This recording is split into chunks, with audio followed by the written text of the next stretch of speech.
gosh, dude, I have no interest. My kidneys crazy, and now it feels fine. I have no interest in even discussing the description. I'm no interest talking about what's in the interest or what's in the description. I have no interest in what. I don't even like, to be honest. Here's something that's interesting. Two things that are interesting. First of all, what a work day. Second of all,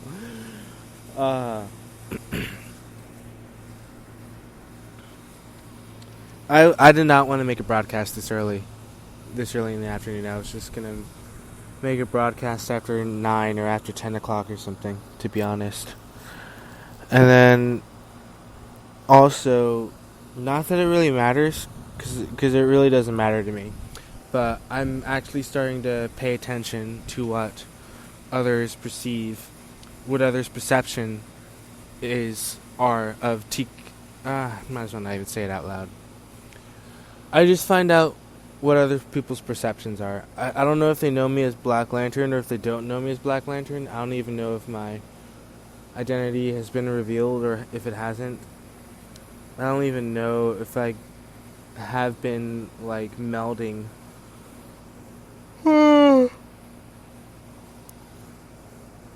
as deeply as and intently as I could have on a magical level, at a spontaneous magical level, which is really just a responsive clarification that I was.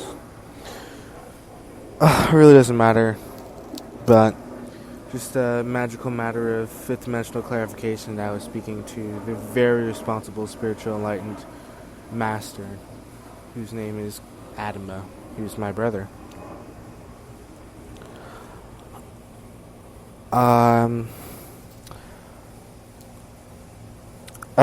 I've really just want to be important, not in any other dimension other than the fifth dimension and higher dimensions. And it seems like sometimes I just get skyrocketed, or I skyrocket myself, no pun intended, into the 11th dimension, and into the 12th dimension, and the 13th, and the 14th, and the 15th dimension. I obviously would much rather prefer to continue to live in the 13th, and the 14th, and the 15th dimension. And I like being in tune with those colors.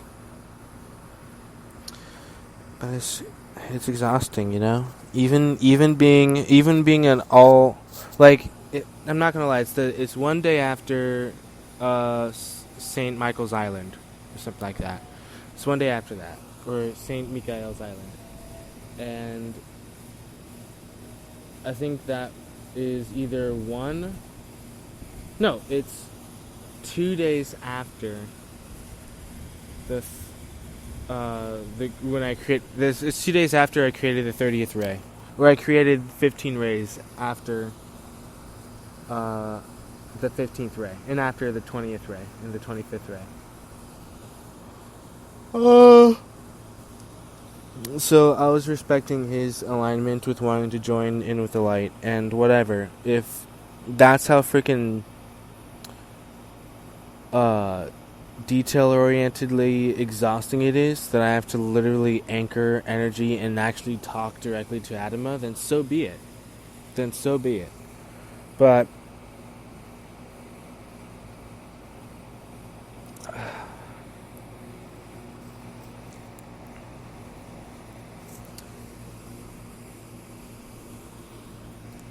whatever. I took a quiz, okay? It's probably, like, probably means a lot more to the crystal tablets than I realize. And it's obvious that he knows. I mean, I know that Adama knows. And it's not that I'm saying that, like, he shouldn't know. And it's not that I'm saying that I'm ignoring the whole communication set that occurs in the fifth dimension, you know, with... I mean, because he is... Oh, goodness gracious.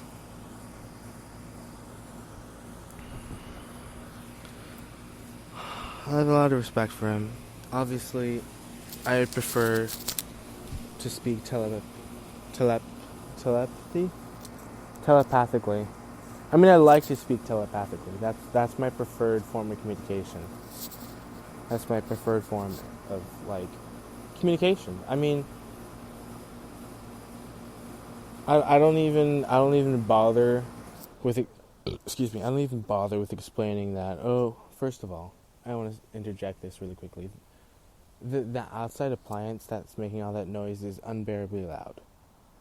And I'm not making excuses for why I have to talk super loudly over it, but anyway. I'm saying that telepathy is an ability that we should utilize. Telepathy, there's no point in saying that we aren't telepathic. And there's definitely no point in saying that telepathy is the non-preferred communication, especially for me, because telepathy for me is the preferred communication, and I stand by that very strongly.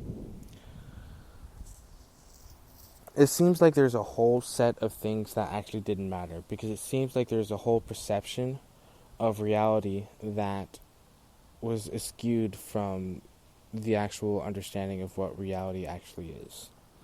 And it seems that I do need to take responsibility for myself, because I actually am indeed a lot further along.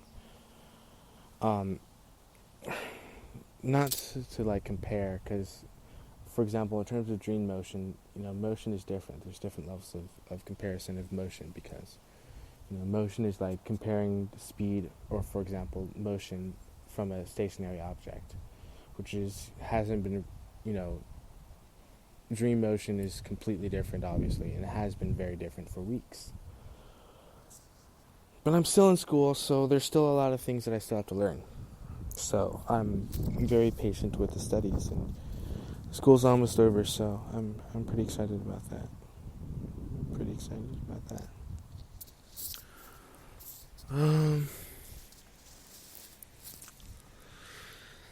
I don't even think I should address.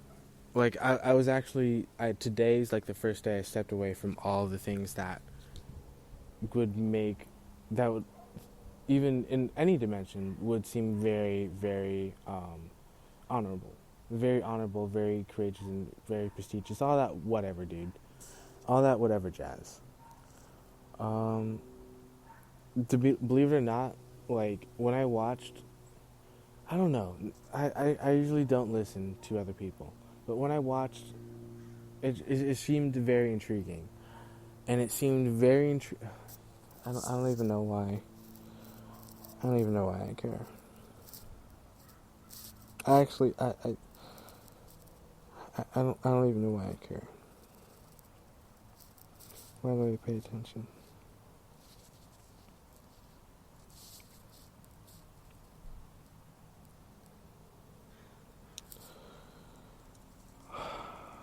And it seems like I went through like 3 series of non-attachments while completing that quiz, the spirit animal quiz. Anyway, I'm digressing. And it's oh, goodness gracious. My belly is talking to me. My intuition wants me to be intuition. It's one thing to actually be in tune with the movement in the belly, but it's a brain, dude. It's the second brain.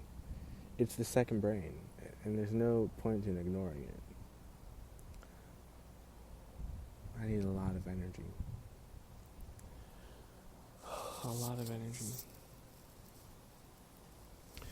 Anyway, believe it or not, I'm not associated with anything that does or doesn't have to do with the Immortal Store at this point.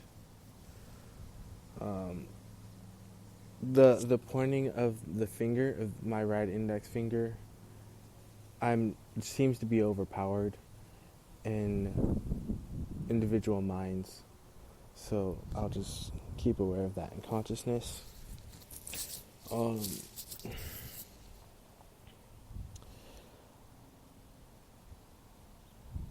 I really thought, for a long time, and perhaps I still have a responsibility, because I want to be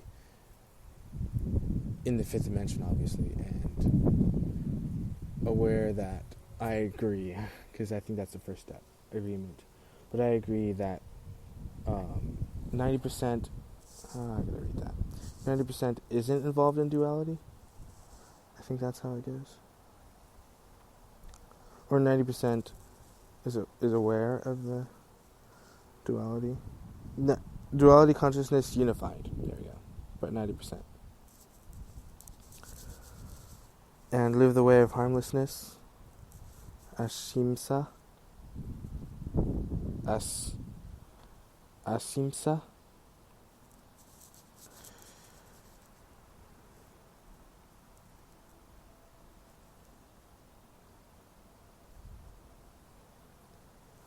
Whoa. I actually didn't even know what I was getting into. 1 second.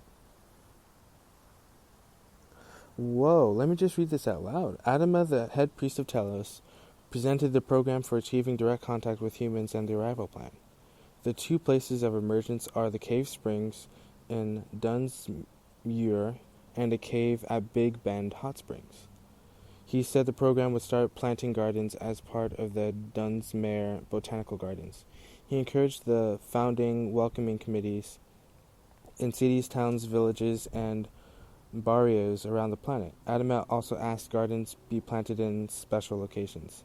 He explained the codes of entry to join the program. 1. Attaining fifth-dimensional consciousness. 2. Unconditional love for self and others. 3. Duality consciousness, unified 90%.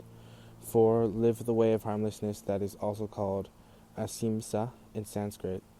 5. Clear and heal all negativity from the emotional body. This allows you to be attuned to the high energy frequencies of Telos. And 6. Complete the 7th spiritual initiation in the inner planes. This initiation puts you, well, it's spelled initiation. I'm not sure if that's a typo or whatever, but it says this initiation or initiation puts you into contact with the office of Christ under Lord Maitreya and Lord Sananda. Adama described the steps of contact and emergence. First, seed will be sent to... What? First, seed will be sent to plant gardens on the surface. Second, they will send small animals. Third, they will send small groups of inner earth people to greet chosen service people. Whoa, what in the world? Does this already happen?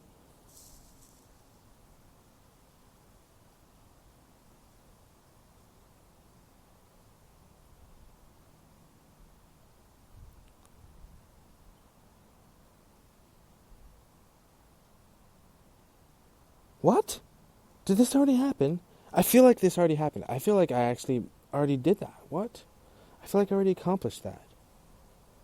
I literally feel like I already accomplished that.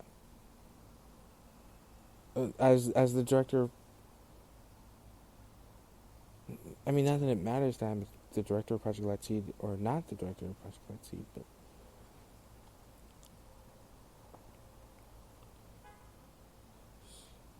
What's the story about? She was born in 1725 and is the daughter of the king and queen of Telos. I know that.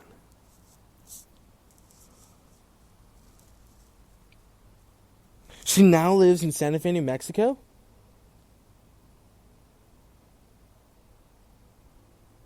What?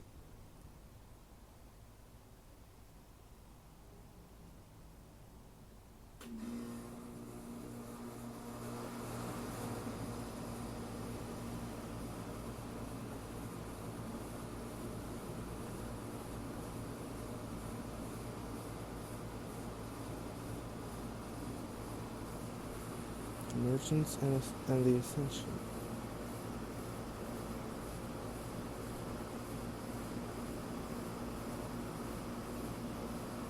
What? No date will be given.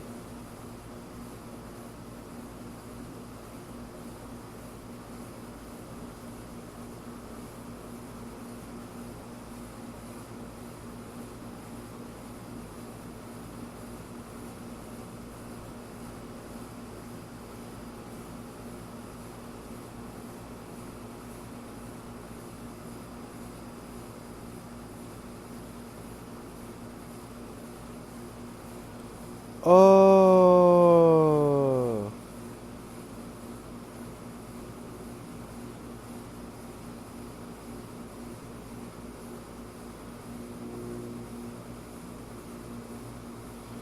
beautiful. But that's something I already know. Not like, whoa, that is really really cool. Whoa. Oh, that's why. Oh, that's why. That's why. That's why. Okay. What I did today is I was swimming. I was literally swimming to I was gonna swim. This is gonna sound absolutely crazy. So bear with me. But I was planning on swimming. I was swimming to Japan, and like believe it or not, I actually hit like a what? It's not really a magical barrier, but it's like magical energies. Like I encountered magical energies, sort of thing, and I just got more energized, as I continued to swim. Uh,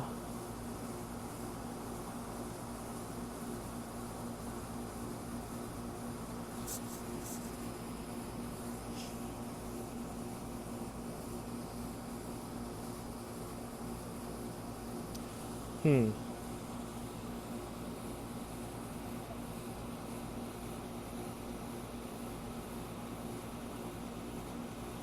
I'm bear with. I'm listening to Adama right now.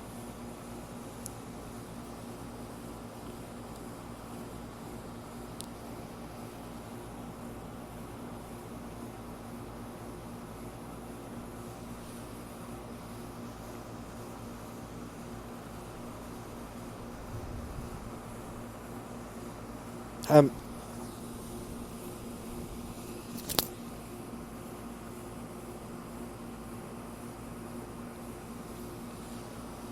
I love you so much. Oh my gosh. Oh my gosh. I love you so much. My heart is like overflowing right now.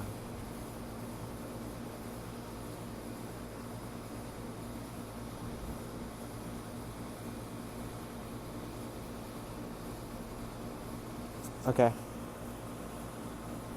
They want us to keep in touch.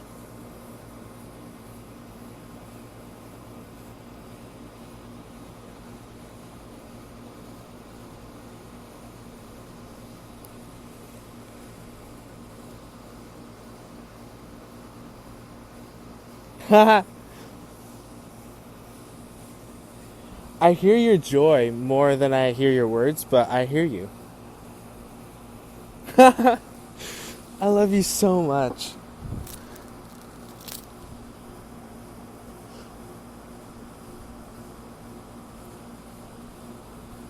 We can hear you. Yeah.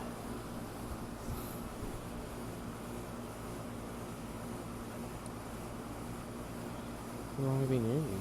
I want to be near you too. Oh. I want to be near you.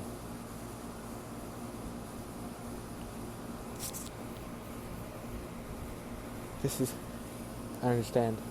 This is how we stay in touch. Oh.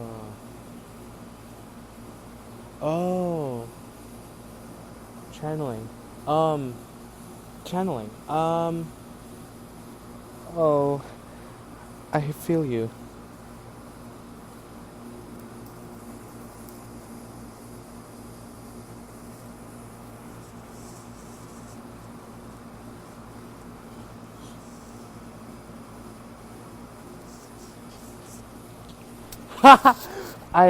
I get filled with too much joy. I don't know if I can channel.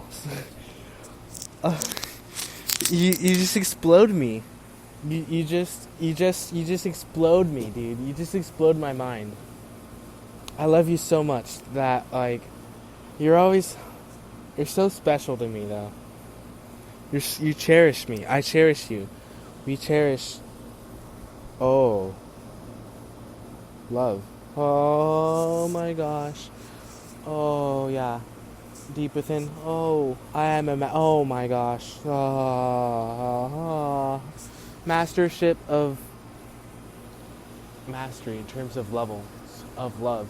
You're a master. You're conducing love and oh.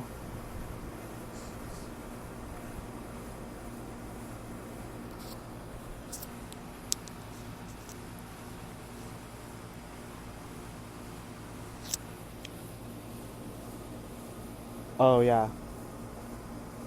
Yes, I am igniting you from above.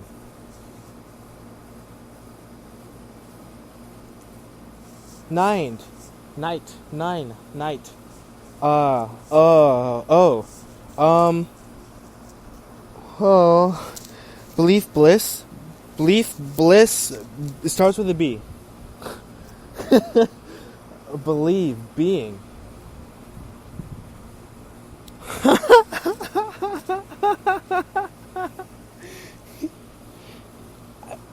Bliss. Born. Yes.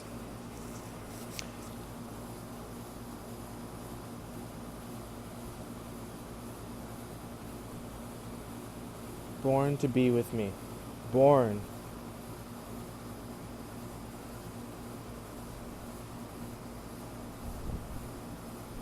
How does this even exist? Yeah. Um, born love. Born God.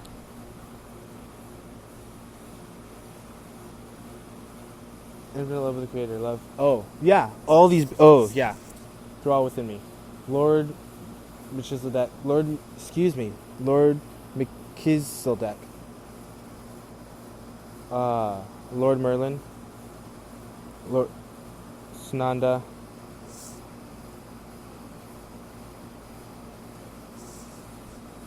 Big. Oh. One big family of the children of the mother. Adama. Telos. LONDC. Oh.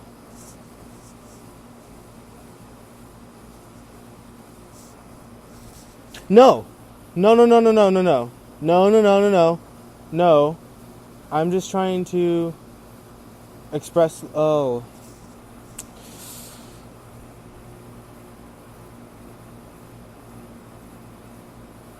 No, no, no, no, no, no, no, no.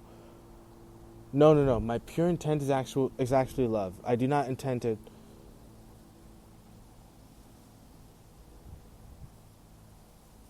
Oh. Yes. My intention is love. I'm. Oh, goodness gracious.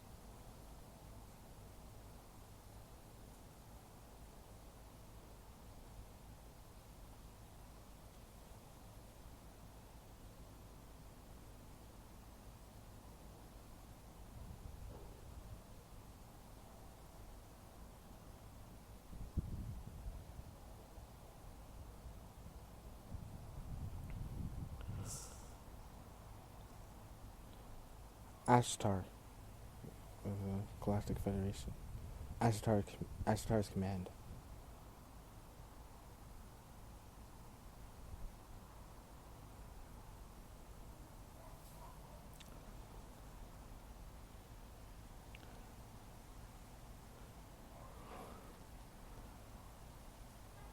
Boards. Uh.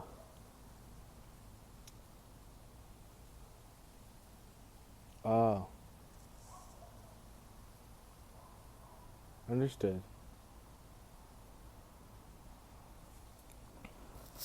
Okay.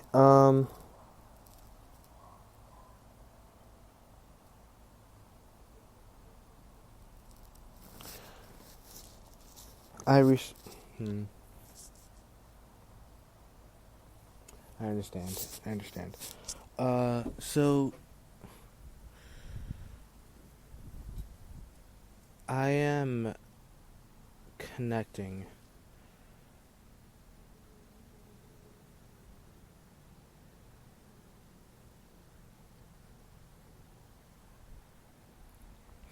I'm connecting with you. I would actually like to request to be. I would like to uh, respectfully request permission and entrance into Telos during my dream state tonight.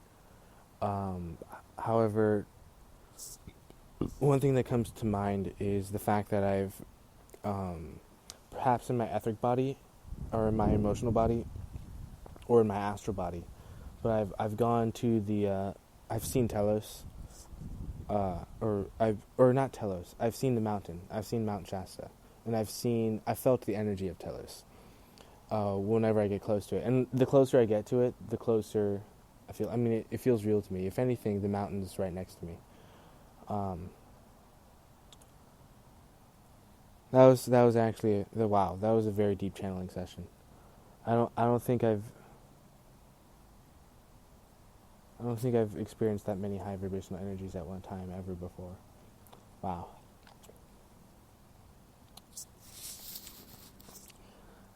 Yeah. I am a master. I'm a sensei. I recognize my light, my inner light. I acknowledge my inner light, and I acknowledge my unity. And I still wished. That's the thing. It's a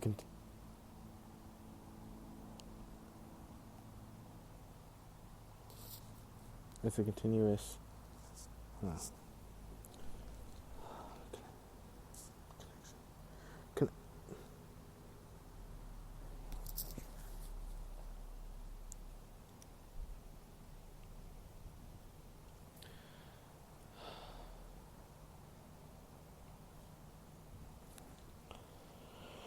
no, I am not. I am not.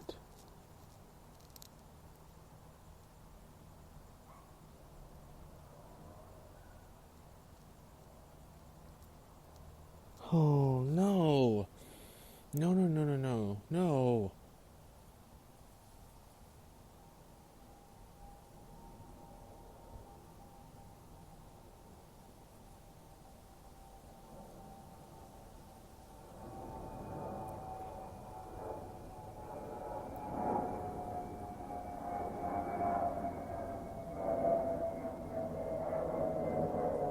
We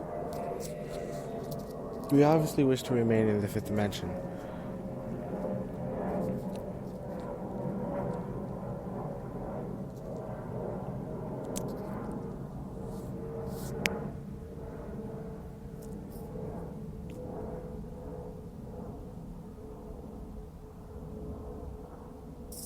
Then I will remove physically, metaphysically, any type of lower vibrational reality that the boards are attached to. And not only that, I completely remove the boards. There are no longer any boards. There are no longer any boards.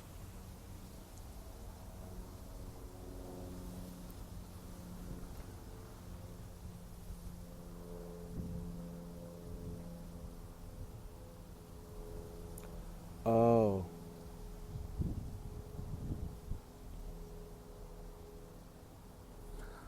They did teach me. They did teach me. Yeah, Mu. The continent of Mu. Yes, yes. I have been here before. That's the truth.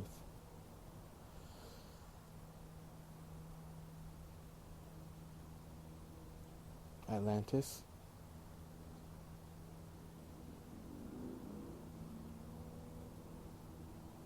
Whoa.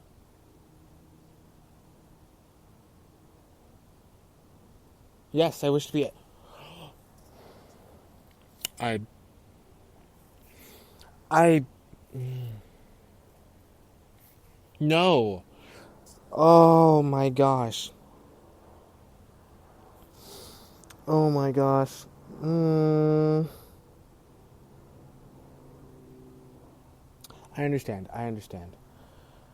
I take full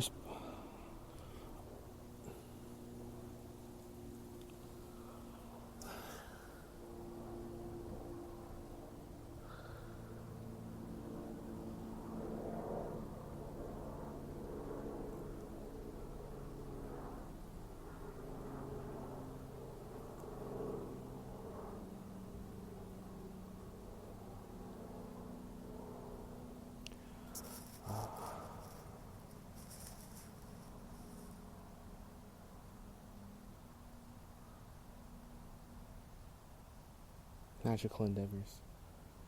I.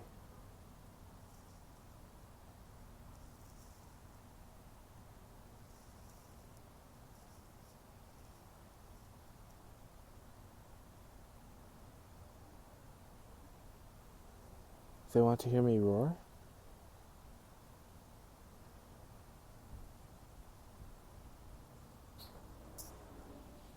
What? Hmm.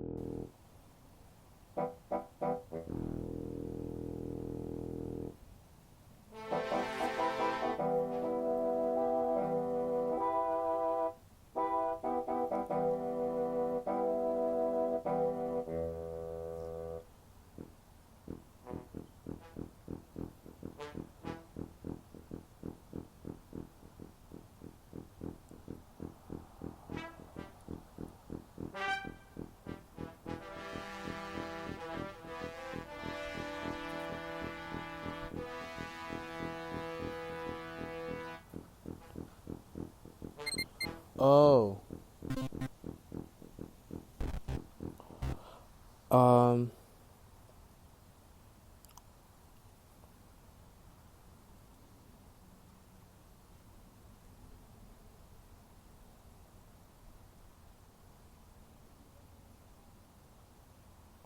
Hypothetically, even still, like, am I not allowed to inform Adama, or um, am I not allowed to inform Adama about, like, as a created being, that? Oh, no.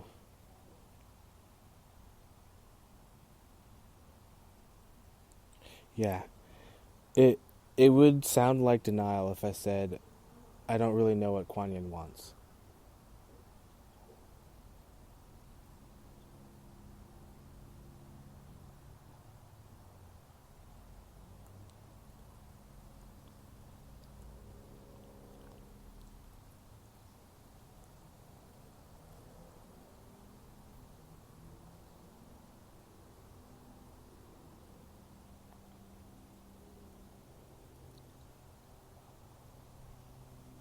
I acknowledge peace.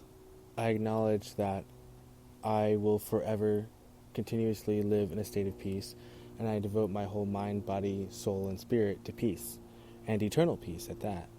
And I agree with the peace that exists in the fifth dimension, and I agree with the peace that I continuously wish to instill with the progress that has already been in existence in the fifth dimension, and I wish to share that relationship of unity consciousness with Adama of Telos. The accomplishments, which is what I was communicating telepathically with Adama about, of the galactic accomplishments that I personally um, succeeded at or accomplished.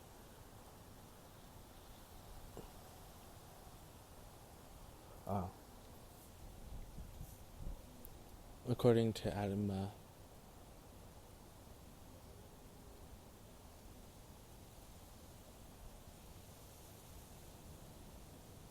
they were in past lives?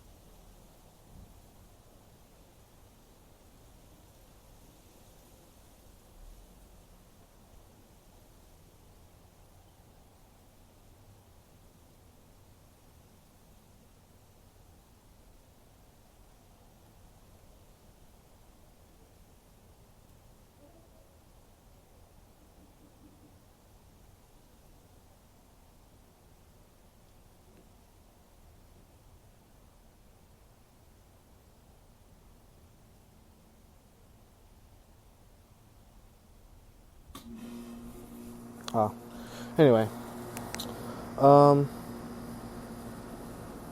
what was I gonna say?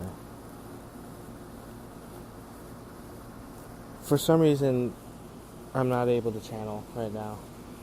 For some reason, I'm not able to like connect deep with in into Telos or into Adama. Um, I mean, I'm not gonna lie. I've never had that many high vibrational energies within me at one time. It's truly amazing. Um,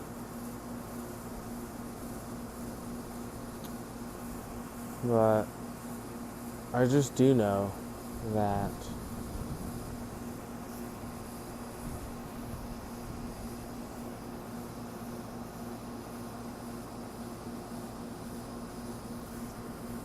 I just seem to live in a constant state of peace. I'm not sure what Kuan Yin wants. I'm not sure if what Kuan Yin desires is a whole planetary level of consciousness sort of thing. Um, Even though the truth is, like, Kuan Yin is Kuan Yin, I don't agree with the fact that there should be a W, and there isn't a W. And just because Kuan Yin wants a W doesn't mean that I want a W. And just because um, I don't even know what to say. I don't know what to say. Like, I'm not gonna lie. I did read something about. I did read the 7th chapter, the 6th chapter, and actually, this is probably something I should read out loud right now.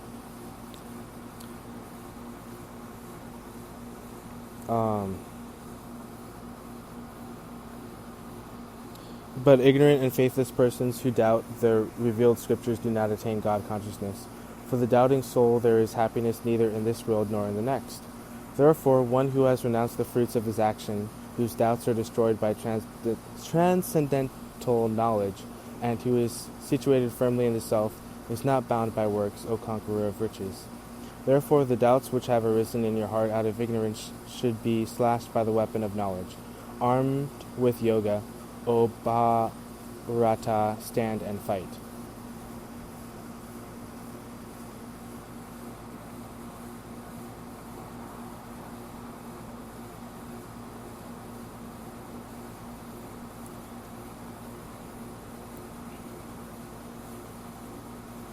All embodied souls are under the control of the 3 modes or qualities of material nature: goodness, passion, and ignorance.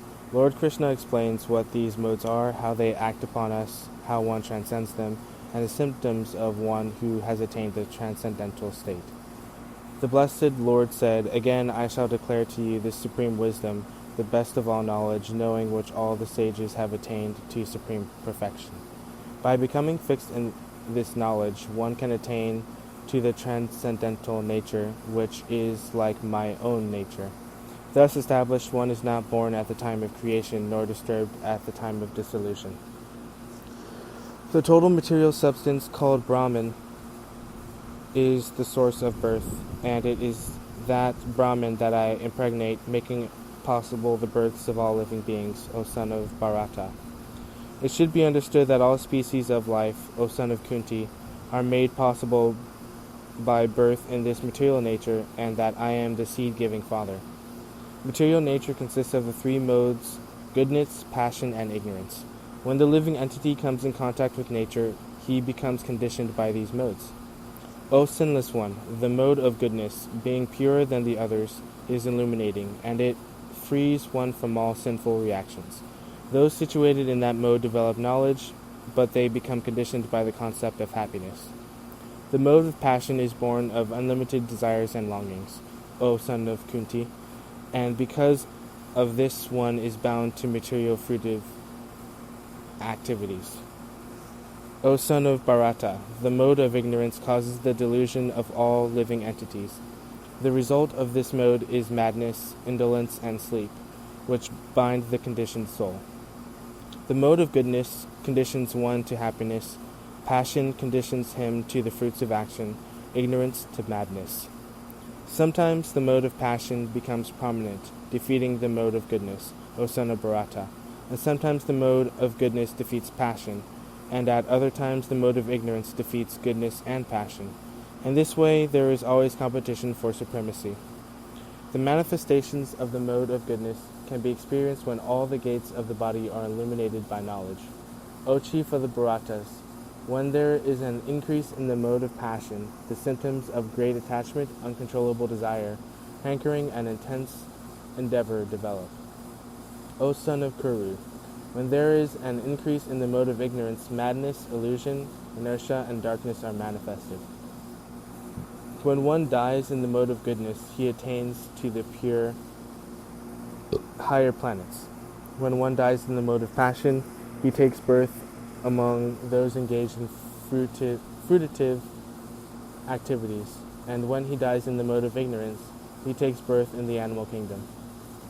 By acting in the mode of goodness, one becomes purified.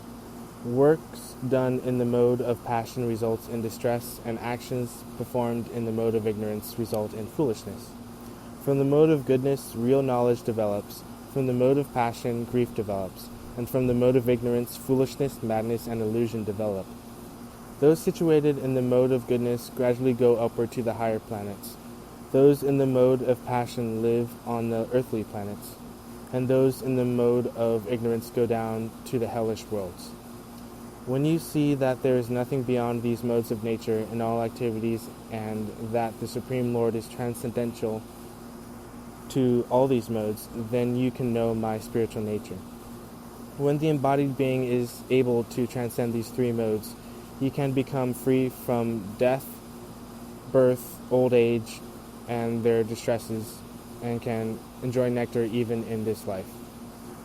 Arjuna inquired, O my dear Lord, by what symptoms is one known who is transcendental to these modes? What is his behavior, and how does he transcend the modes of nature? The Blessed Lord said, He who does not hate illumination, attachment, and delusion when they are present, nor longs for them when they disappear, who is seated like one unconcerned, being situated beyond these material reactions of the modes of nature, who remains firm, knowing that the modes alone are active, who regards alike pleasure and pain, and looks on a clod, a stone, and a piece of gold with an equal eye, who is wise and holds praise and blame to be the same, who is unchanged in honor and dishonor, who treats friend and foe alike, who has abandoned all fruitive undertakings. Such a man is said to have transcended the modes of nature. One who engages in full devotional service, who does not fall down in any circumstance, at once transcends the mode of material nature, and thus comes to the level of Brahman. And I am the basis of the impersonal Brahman, which is the constitutional position of ultimate happiness, and which is immortal, imperishable, and eternal.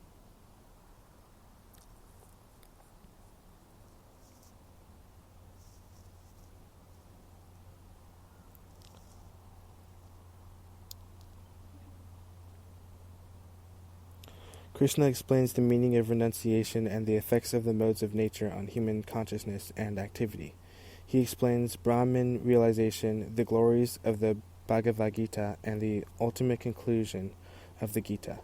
The highest path of religion is absolute, unconditional loving service unto Lord Krishna. Arjuna said, O mighty armed one, I wish to understand the purpose of renunciation, Tyaga, and of the renounced order of life, Sannyasa, O killer of the Kesi demon, Hishkikisa. The Supreme Lord said, to give up the results of all activities is called renunciation, Tyaga, by the wise, and that state is called the renounced order of life, Sannyasa, by great learned men. Some learned men declare all kinds of fruitive activities should be given up, but there are yet other sages who maintain that acts of sacrifice, charity, and penance should never be abandoned. O best of the Bharatas, hear from me now about renunciation, O tiger among men. There are three kinds of renunciation declared in the scriptures. Acts of sacrifice, charity, and penance are not to be given up, but should be performed. Indeed, sacrifice, charity, and penance purify even the great souls. All these activities should be performed without any expectation of result. They should be performed as a matter of duty, O son of Ptah. That is my final opinion. Prescribed duties should never be renounced.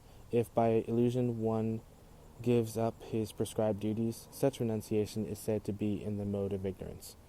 Anyone who gives up prescribed duties as troublesome or out of fear is said to be in the mode of passion. Such action never leads to the elevation of renunciation. But he who performs his prescribed duty only because it ought to be done, and renounces all attachment to the fruit, his renunciation is of the nature of goodness, O Arjuna. Those who are situated in the mode of goodness, who neither hate inauspicious work nor are attached to auspicious work, have no doubts about work. It is indeed impossible for an embodied being to give up all activities. Therefore it is said that he who renounces the fruits of action is one who has truly renounced. For one who is not renounced, the threefold fruits of action, desirable, undesirable, and mixed, accrue after death. But those who are in the renounced order of life have no such results to suffer or enjoy. O mighty armed Arjuna, learn from me of the 5 factors which bring about the accomplishment of all action. These are declared in Sankhya philosophy to be the place of action, the performer, the senses, the endeavor, and ultimately the supersoul. Whatever right or wrong action a man performs by body, mind, or speech is caused by these 5 factors. Therefore, one who thinks himself the only doer, not considering the 5 factors, is clearly not very intelligent and cannot see things as they are. One who is not motivated by false ego, whose intelligence is not entangled, though he kills men in this world, is not the slayer, nor is he bound by his actions. Knowledge, the object of knowledge, and the knower are the 3 factors which motivate action. The senses, the work, and the doer comprise the threefold basis of action. In accordance with the 3 modes of material nature, there are 3 kinds of knowledge, action, and performers of action. Listen as I describe them.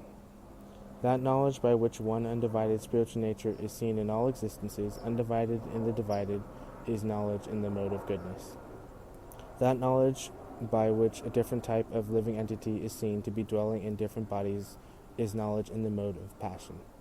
And that knowledge by which one is attached to one kind of work as the all in all, without knowledge of the truth, and which is very meager, is said to be in the mode of darkness. As for actions, that action in accordance with duty, which is performed without attachment, without love or hate, by one who has renounced fruitive results, is called action in the mode of goodness. But action performed with great effort by one seeking to gratify his desires, and which is enacted from a sense of false ego, is called action in the mode of passion. And that action performed in ignorance and delusion, without consideration of future bondage or consequences, which inflicts injury and is impractical, is said to be action in the mode of ignorance. The worker who is free from all material attachments and false ego, who is enthusiastic and resolute, and who is indifferent to success or failure, is a worker in the mode of goodness. But that worker who is attached to the fruits of his labor, and who passionately wants to enjoy them, who is greedy, envious, and impure, and moved by happiness and distress, is a worker in the mode of passion. And that worker who is always engaged in work against the injunction of the Scripture, who is materialistic, obstinate, cheating, and expert in insulting others, who is lazy, always morose, and procrastinating, is a worker in the mode of ignorance. Now, O winner of wealth, please listen as I tell you in detail of the 3 kinds of understanding and determination according to the 3 modes of nature. O son of Ptha, that understanding by which one knows what ought to be done and what ought not to be done, what is to be feared and what is not to be feared, what is binding and what is liberating, that understanding is established in the mode of goodness. And that understanding which cannot distinguish between the religious way of life and the irreligious, between action that should be done and action that should not be done, that imperfect understanding, O son of Ptha, is in the mode of passion. That understanding which considers irreligion to be religion and religion to be irreligion under the spell of illusion and darkness, and strives always in the wrong direction, O Partha, is in the mode of ignorance. O son of Ptha, or Prtha, Prtha, I'm not sure how to pronounce that. O son of Ptha, that determination which is unbreakable, which is sustained with steadfastness by yoga practice, and thus controls the mind, life, and the acts of the senses, is in the mode of goodness. And that determination by which one holds fast to fruitive result in religion, economic development, and sense gratification is of the nature of passion, O Arjuna. And that determination which cannot go beyond dreaming, fearlessness, lamentation, moroseness, and illusion, such unintelligent determination is in the mode of darkness. O best of the Bharatas, now please hear from me about the three kinds of happiness which the conditioned soul enjoys, and by which he sometimes comes to the end of all distress. That which in the beginning may be just like poison, but at the end is just like nectar, and awakens one to self-realization, is said to be happiness in the mode of goodness. That happiness which is derived from contact of the senses with their objects, and which appears like nectar at first, but poison at the end, is said to be of the nature of passion. And that happiness which is blind to self-realization, which is delusion from beginning to end, and which arises from sleep, laziness, and illusion, is said to be of the nature of ignorance. There is no being existing, either here or among the demigods in the higher planetary systems, which is freed from the three modes of material nature. Brahmanas, Kshatriyas, Vyasas, and Sudras are distinguished by their qualities of work, O chastiser of the enemy, in accordance with the modes of nature. Peacefulness, self-control, austerity, purity, tolerance, honesty, wisdom, knowledge, and religiousness, these are the qualities by which the Brahmanas work. Heroism, power, determination, resourcefulness, courage in battle, generosity, and leadership are the qualities of work for the Kshatriyas. Farming, cattle raising, and business are the qualities of work for the Vaisyas, Vaisyas, and for the Sudras there is labor and service to others. By following his qualities of work, every man can become perfect. Now please hear from me how this can be done. By worship of the Lord, who is the source of all beings and who is all-pervading, man can, in the performance of his own duty, attain perfection. It is better to engage in one's own occupation, even though one may perform it imperfectly, than to accept another's occupation and perform it perfectly. Prescribed duties, according to one's nature, are never affected by sinful reactions. Every endeavor is covered by some sort of fault, just as fire is covered by smoke. Therefore, one should not give up the work which is born of his nature, O son of Kunti, even if such work is full of fault. One can obtain the results of renunciation simply by self-control and by becoming unattached to material things and disregarding material enjoyments. That is the highest perfectional stage of renunciation. O son of Kunti, learn from me in brief how one can attain the supreme perfectional stage, Brahman, by acting in the way which I shall now summarize. Being purified by his intelligence and controlling the mind with determination, giving up the objects of sense gratification, being freed from attachment and hatred, one who lives in a secluded place, who eats little and who controls the body and the tongue, and who is always in trance and is detached, who is without false ego, false strength, false pride, lust, anger, and who does not accept material things, such a person is certainly elevated to the position of self-realization. One who is thus transcendentally situated at once realizes the supreme Brahman. He never laments nor desires to have anything. He is equally disposed to every living entity. In that state he attains pure devotional service unto me. One can understand the Supreme Personality as he is only by devotional service, and when one is in full consciousness of the Supreme Lord by such devotion, he can enter into the kingdom of God. Though engaged in all kinds of activities, my devotee, under my protection reaches the eternal and imperishable abode of my grace. In all activities, just depend upon me and work always under my protection. In such devotional service, be fully conscious of me. If you became conscious of me, you will pass over all the obstacles of conditioned life by my grace. If, however, you do not work in such consciousness but act through false ego, not hearing me, you will be lost. If you do not act according to my direction and do not fight, then you will be falsely directed. By your nature, you will have to be engaged in warfare. Under illusion, you are now declining to act according to my direction. But compelled by your own nature, you will act all the same, O son of Kunti. The Supreme Lord is situated in everyone's heart, O Arjuna, and is directing the wanderings of all living entities, who are seated as on a machine made of the material energy. O Scion, O Scion, S-C-I-O-N, O Bharata, surrender unto him utterly. By his grace you will attain transcendental peace and the supreme and eternal abode. Thus I have explained to you the most confidential of all knowledge. Deliberate on this fully, and then do what you wish to do. Because you are my very dear friend, I am speaking to you the most confidential part of knowledge. Hear this from me, for it is for your benefit. Always think of me and become my devotee. Worship me and offer your homage unto me. Thus you will come to me without fail. I promise you this because you are my very dear friend.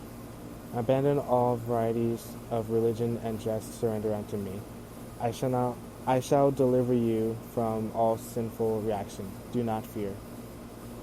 This confidential knowledge may not be explained to those who are not austere, who are not austere, or devoted or engaged in devotional service, nor to the one who is envious of me. For one who explains the supreme secret to the devotees, devotional service is guaranteed, and at the end he will come back to me. There is no servant in this world more dear to me than he, nor will there ever be one more dear.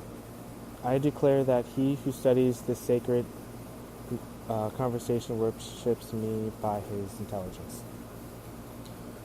And one who listens with faith and without envy becomes free from sinful reaction and attains to the planets where the pious dwell.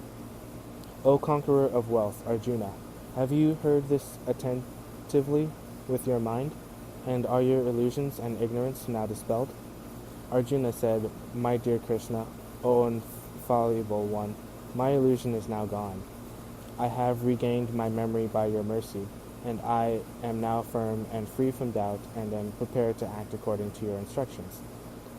Sanjaya said, Thus have I heard the conversation of two great souls, Krishna and Arjuna, and so wonderful is that message that my hair is standing on end.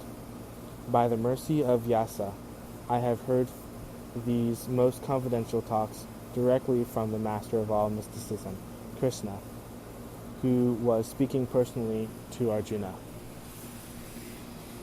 O King, as I repeatedly recall this wondrous and holy dialogue between Krishna, I take pleasure, being thrilled at every moment. O King, when I remember the wonderful form of Lord Krishna, I am struck with even greater wonder, and I rejoice again and again. Wherever there is Krishna, the master of all mystics, and wherever there is Arjuna, the supreme archer, there will also certainly be opulence, victory, extraordinary power, and morality. That is my opinion.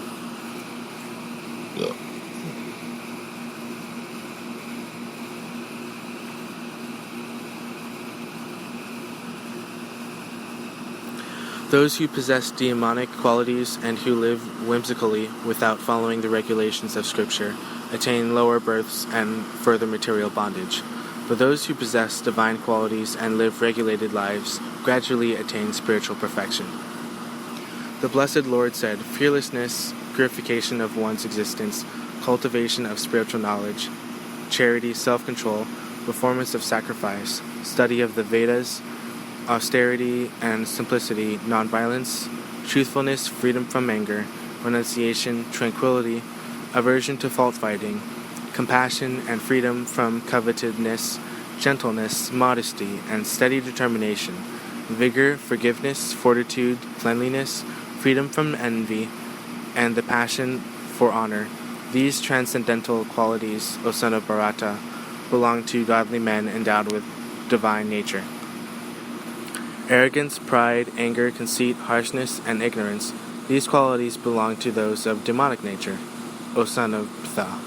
The transcendental qualities are conducive to liberation, whereas the demonic qualities make for bondage. Do not worry, O son of Pandu, for you are born with the divine qualities. O son of Ptha, in this world there are two kinds of created beings. One is called the divine and the other demonic. I have already explained to you at length of the divine qualities. Now hear from me of the demonic. Those who are demonic do not know what is to be done and what is not to be done. Neither cleanliness nor proper behavior nor truth is found in them. They say that this world is unreal, that there is no foundation, and that there is no God in control. It is produced of sex desire and has no other cause other than lust. Following such conclusions, the demonic, who are lost to themselves and who have no intelligence, engage in unbeneficial, horrible works meant to destroy the world. The demonic, taking shelter of insatiable lust, pride, and false prestige, and being thus illusioned, are always sworn to unclean work, attracted by the impermanent. They believe that to gratify the senses unto the end of life is the prime necessity of human civilization. Thus there is no end to their anxiety. Being bound by hundreds and thousands of desires, by lust and anger, they secure money by illegal means for sense gratification. The demonic person thinks, so much wealth do I have today, and I will gain more according to my schemes. So much is mine now, and it will increase in the future, more and more. He is my enemy, and I have killed him, and my other enemy will also be killed. I am the Lord of everything. I am the enjoyer. I am perfect, powerful, and happy. I am the richest man, surrounded by aristocratic relatives. There is none so powerful and happy as I am. I shall perform sacrifices. I shall give some charity, and thus I shall rejoice. In this way such persons are deluded by ignorance. Thus perplexed by various anxieties and bound by a network of illusions, one becomes too strongly attached to sense enjoyment and falls down into hell. Self-complacent and always impudent, deluded by wealth and false prestige, they sometimes perform sacrifices in name only without following any rules or regulations. Bewildered by false ego, strength, pride, lust, and anger, the demon becomes envious of the Supreme Personality of Godhead, who is situated in his own body and in the bodies of others, and blasphemies against the real religion. Those who are envious and mischievous, who are the lowest among men, are cast by me into the ocean of material existence, into various demonic species of life. Attaining repeated birth among the species of demonic life, and such persons can never approach me, gradually they sink to the most abominable type of existence. There are 3 gates leading to this hell: lust, anger, and greed. Every sane man should give these up, for they lead to the degradation of the soul. The man who has escaped these 3 gates of hell, O son of Kunti, performs acts conducive to self-realization and thus gradually attains the supreme destination. But he who discards scriptural injunctions and acts according to his own whims attains neither perfection nor happiness nor the supreme destination. One should understand what is duty and what is not duty by the regulations of the scriptures. Knowing such rules and regulations, one should act so that he may gradually be elevated.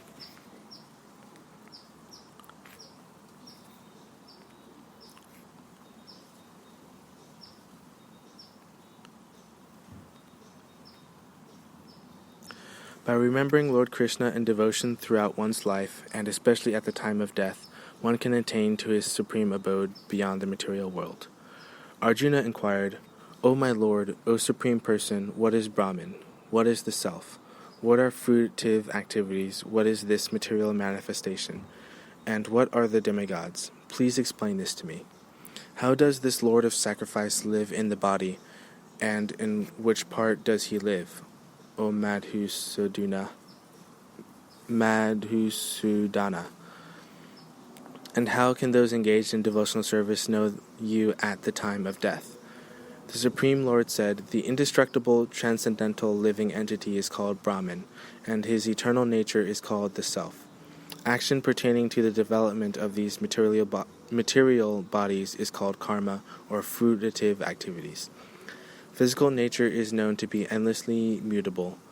The universe is the cosmic form of the Supreme Lord, and I am that Lord represented as the Supersoul, dwelling in the heart of every embodied being. And whoever at the time of death quits his body, remembering me alone, at once attains my nature. Of this there is no doubt. Whatever state of being one remembers when he quits his body, that state he will attain without fail.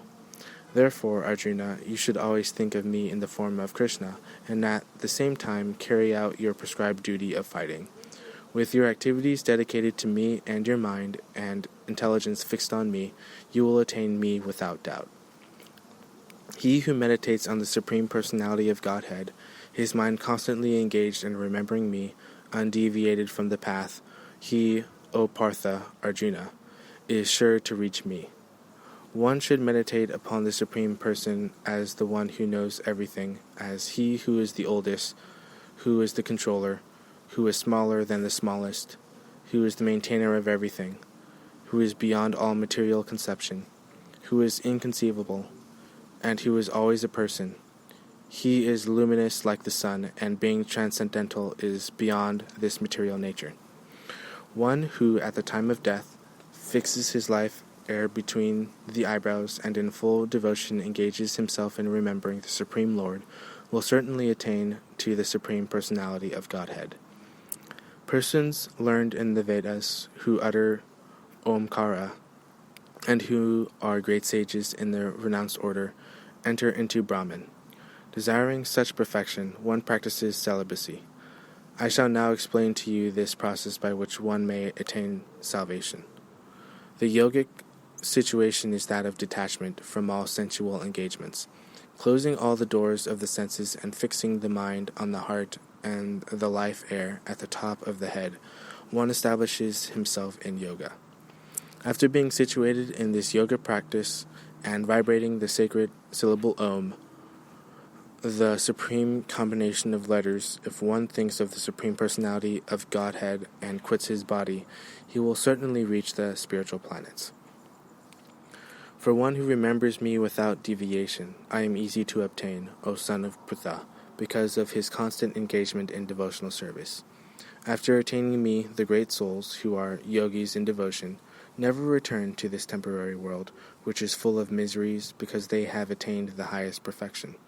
From the highest planet in the material world down to the lowest, all are places of misery, wherein repeated birth and death take place.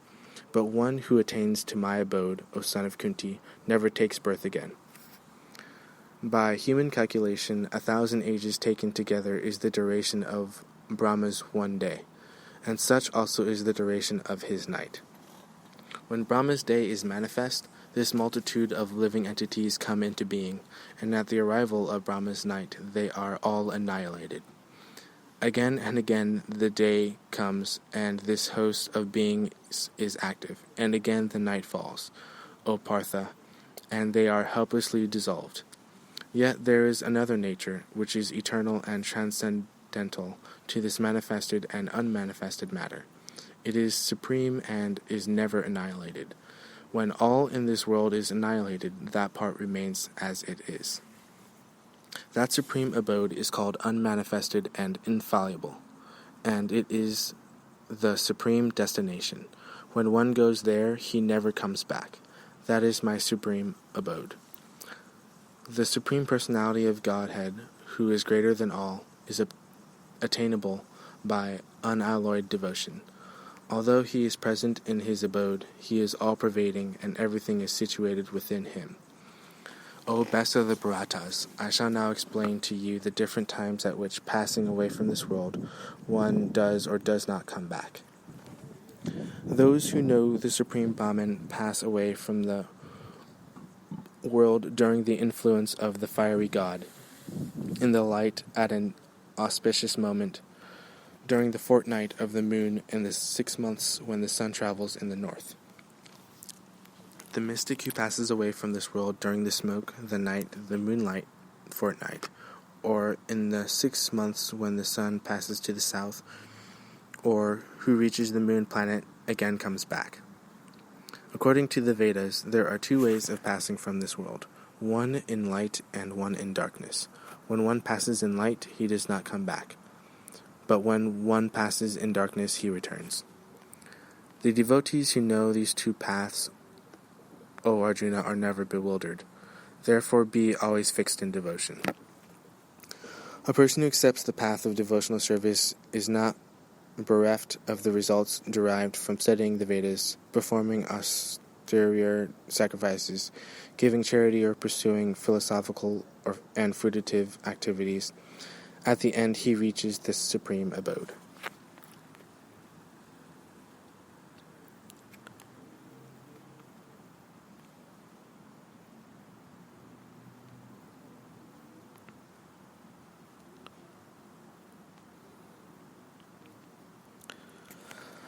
Astanga Yoga, Dhanya Yoga, mechanical meditative practice, controls the mind and senses and focuses concentration on Paramatma.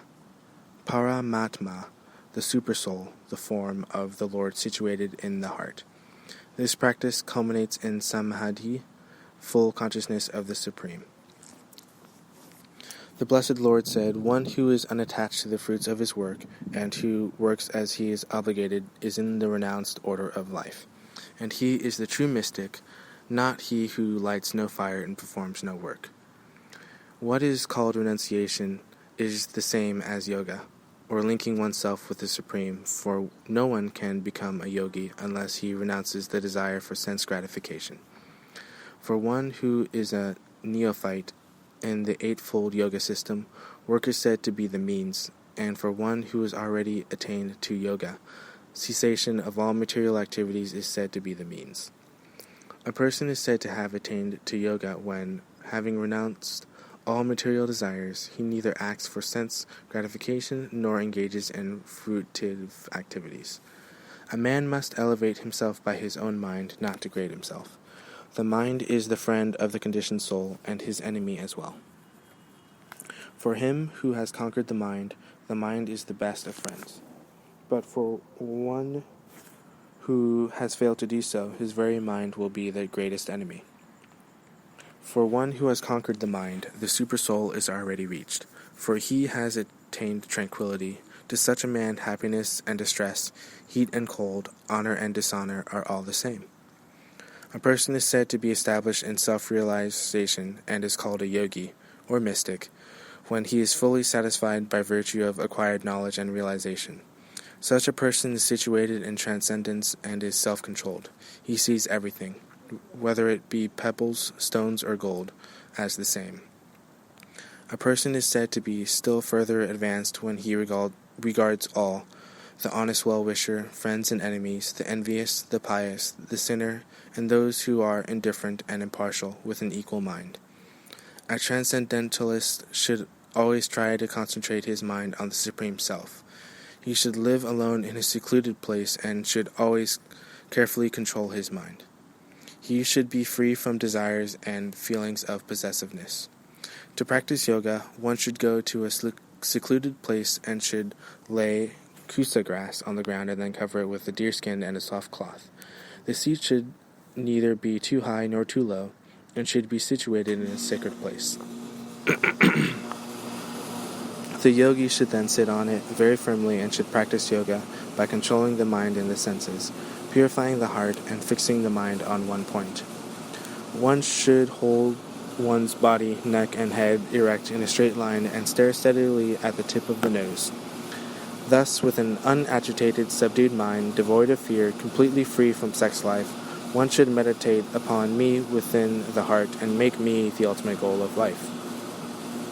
Thus, practicing control of the body, mind, and activities, the mystic transcendentalist attains to the kingdom of God, or the abode of Krishna, by cessation of material existence. There is no possibility of one's becoming a yogi, O Arjuna, if one eats too much or eats too little, sleeps too much or does not sleep enough. He who is temperate in his habits of eating, sleeping, working, and recreation can mitigate all material pains by practicing the yoga system. When the yogi, by practice of yoga, disciplines his mental activities and becomes situated in transcendence, devoid of all material desires, he is said to have attained yoga. As a lamp in a windless place does not waver, so the transcendentalist, whose mind is controlled, remains always steady in his meditation on the transcendent self. The stage of perfection is called trance, or samadhi. Samadhi, when one's mind is completely restrained from material and mental activities by practice of yoga. This is characterized by one's ability to see the self by the pure mind and to relish and rejoice in the self. In that joyous state, one is situated in boundless transcendental happiness and enjoys himself through transcendental senses. Established thus, one never departs from the truth, and upon gaining this, he thinks there is no greater gain. Being situated in such a position, one is never shaken, even in the midst of greatest difficulty. This indeed is actual freedom from all miseries arising from material contact.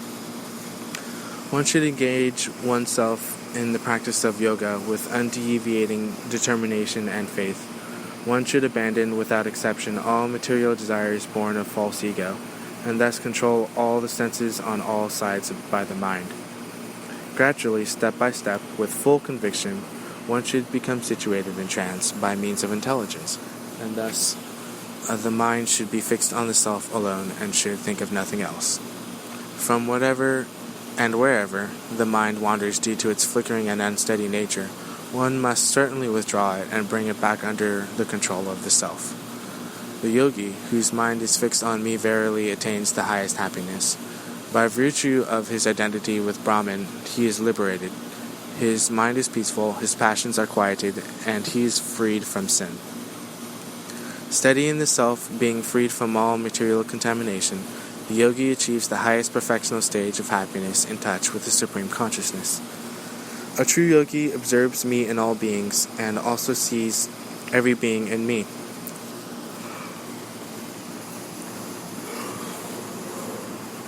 Indeed, the self-realized man sees me everywhere. For one who sees me everywhere and sees everything in me, I am never lost, nor is he ever lost to me. The yogi who knows that I and the Supersoul within all creatures are one, worships me and remains always in me in all circumstances. He is a perfect yogi who by comparison to his own self sees the true equality of all beings, both in their happiness and distress, O Arjuna.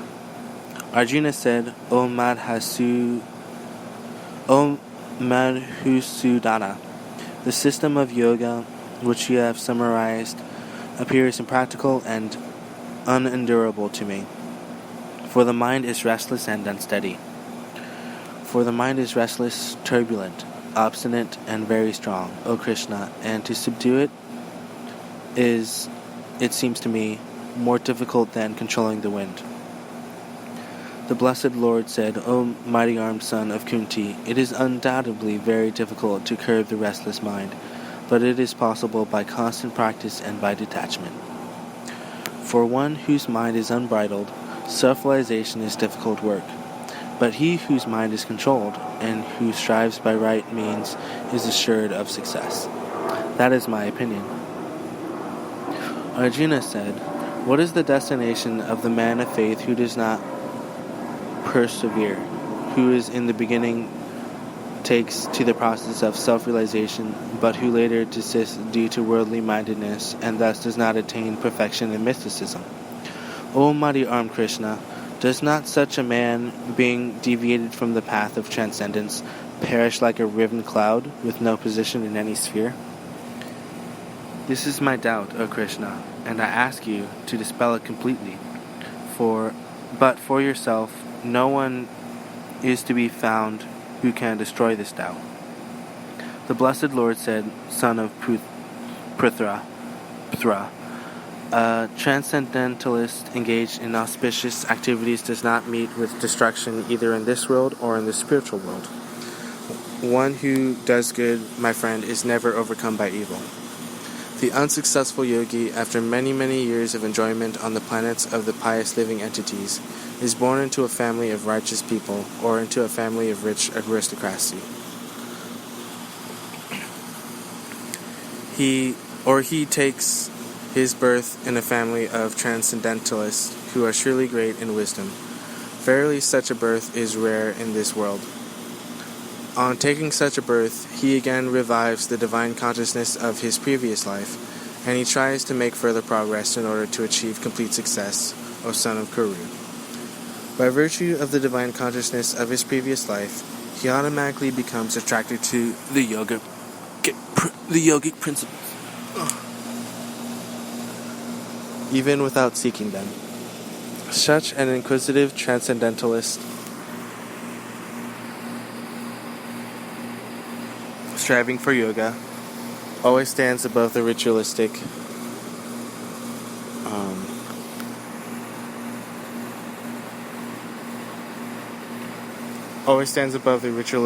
principles of the scriptures. But when the yogi engages himself with sincere endeavor in making further progress, being washed of all contaminations, then ultimately, after many, many births of practice, he attains the supreme goal. The yogi is greater than the ascetic, greater than the empiricists, and greater than the fruitive worker. Therefore, O Arjuna, in all circumstances, be a yogi. And of all yogis, he who always abides in me with great faith, worshipping me in transcendental loving service, is most intimately united with me in yoga and is the highest of all.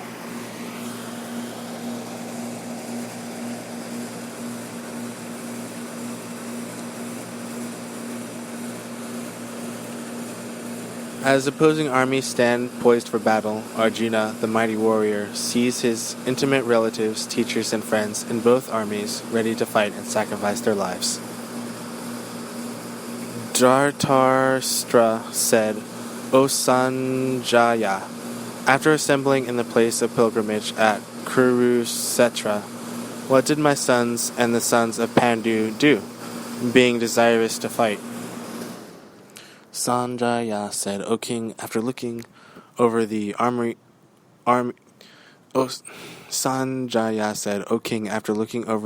gathered by the sons of Pandu, King Duryodhana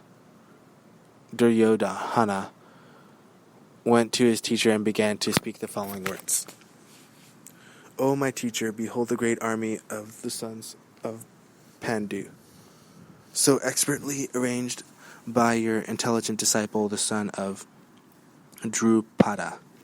Here in this army there are many heroic bowmen equal in fighting to Bhima and Arjuna. There are also great fighters like Yadana, Virata, and Drupada. There are also great heroic powerful fighters like Drastaketu, Kikatana, Kasiraja, Purujit, Kunti Boja, and Sebaya. There are the mighty Udhamanayu, the very powerful Utamaja,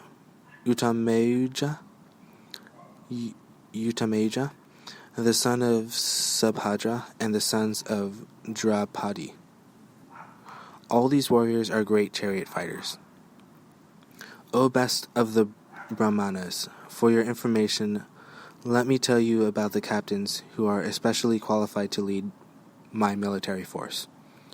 There are personalities like yourself, Bhisma, Karna, Kripa, Asvatthama, Vikarna, and the son of Somadatta, called Rava, who are always victorious in battle. There are many other heroes who are prepared to lay down their lives for my sake. All of them are well equipped with different kinds of weapons, and all are experienced in military science.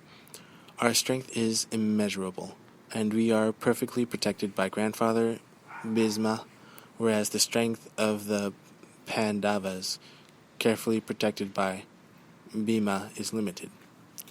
Now, all of you must give full support to Grandfather Bhisma, standing at your respective strategic points in the phalanx of the army. Then Bhisma, the great valiant grandsire of the Kuru dynasty, the grandfather of the fighters, blew his conch shell very loudly like the sound of a lion, giving Duryodhana joy. After that, the conch shells, bugles, trumpets, drums, and horns were all suddenly sounded, and the combined sound was tumultuous. On the other side, both Lord Krishna and Arjuna, stationed on a great chariot drawn by white horses, sounded their transcendental conch shells. Then Lord Krishna blew his conch shell, called Pankajanya. Arjuna blew his, the Devadatta, and Bhima, the voracious eater and performer of Herculean tasks, blew his terrific conch shell called Pondrum.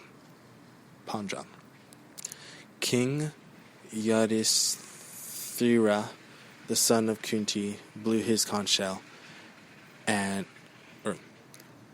King Yudhisthira, the son of Kunti, blew his conch shell, the Anantavijaya, and Nakula and Sayadeva blew the Sakosa and Manipuspaka. That great archer, the king of Kasi, the great fighter Sikhandi, Durstandyamna, Virata, and the unconquerable Satyaki, Drupada, the sons of Draupadi, and the others, O kings, such as the son of Subhadra, greatly armed, all blew their respective conch shells. The blowing of these different conch shells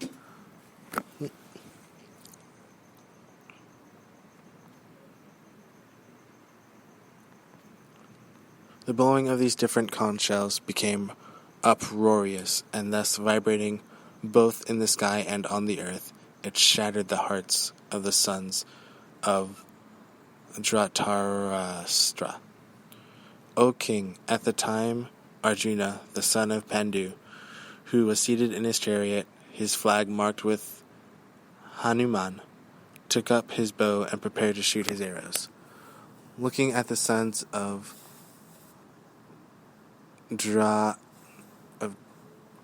Dhritarashtra, O King Arjuna then spoke to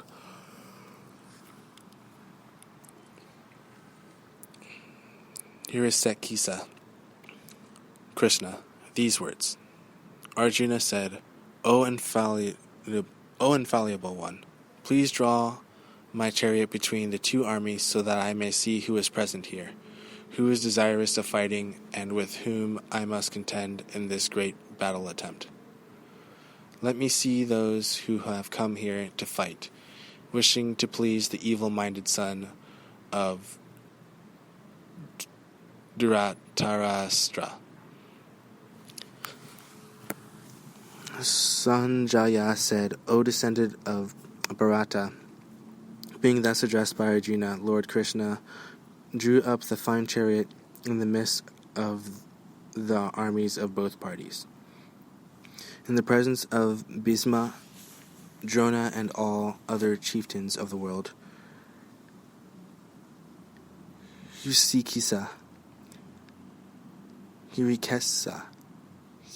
the Lord said, Just behold, Partha, all the Kurus who are assembled here.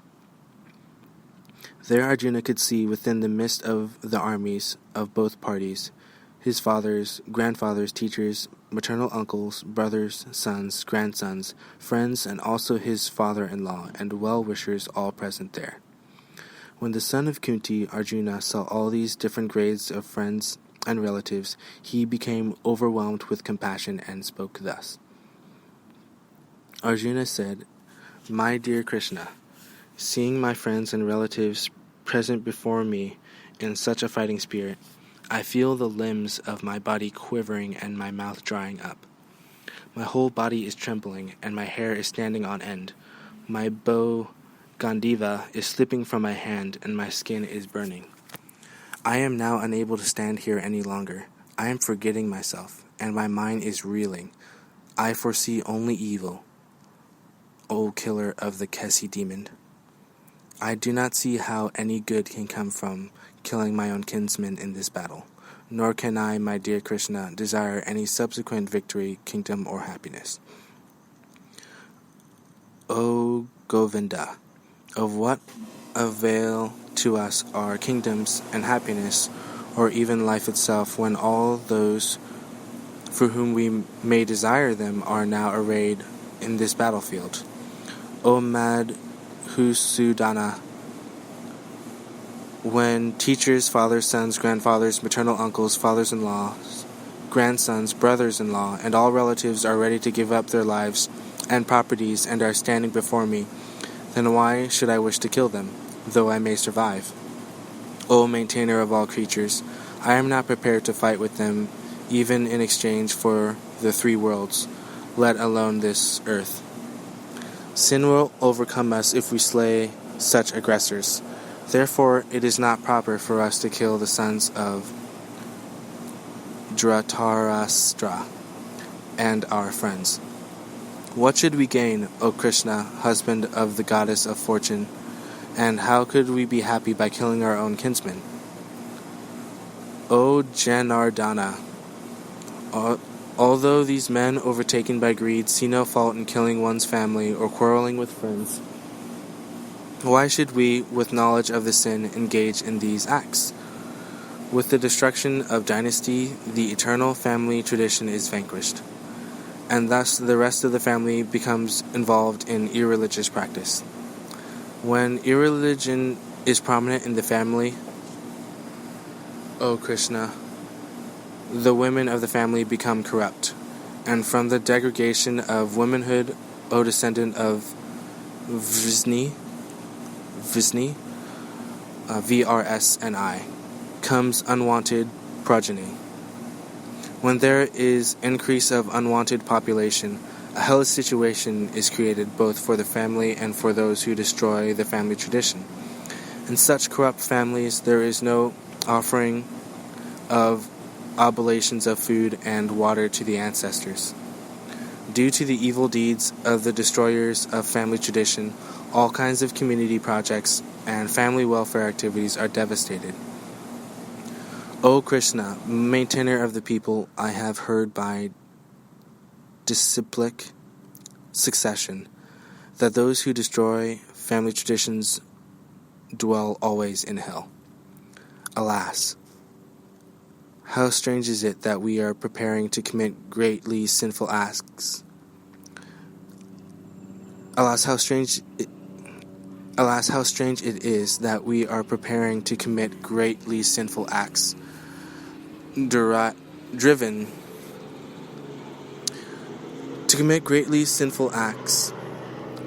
by the desire to enjoy worldly happiness. I would consider it better for the sons of Dhritarashtra to kill me unarmed and unresisting rather than fight with them. Sanjaya said, Arjuna, having thus spoken on the battlefield, cast aside his bow and arrows, and sat down on the chariot, his mind overwhelmed with grief.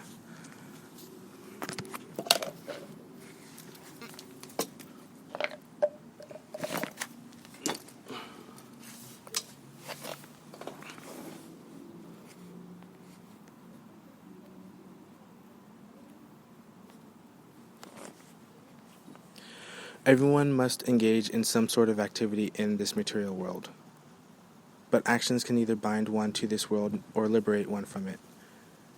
By acting for the pleasure of the Supreme without selfish motives, one can be liberated from karma.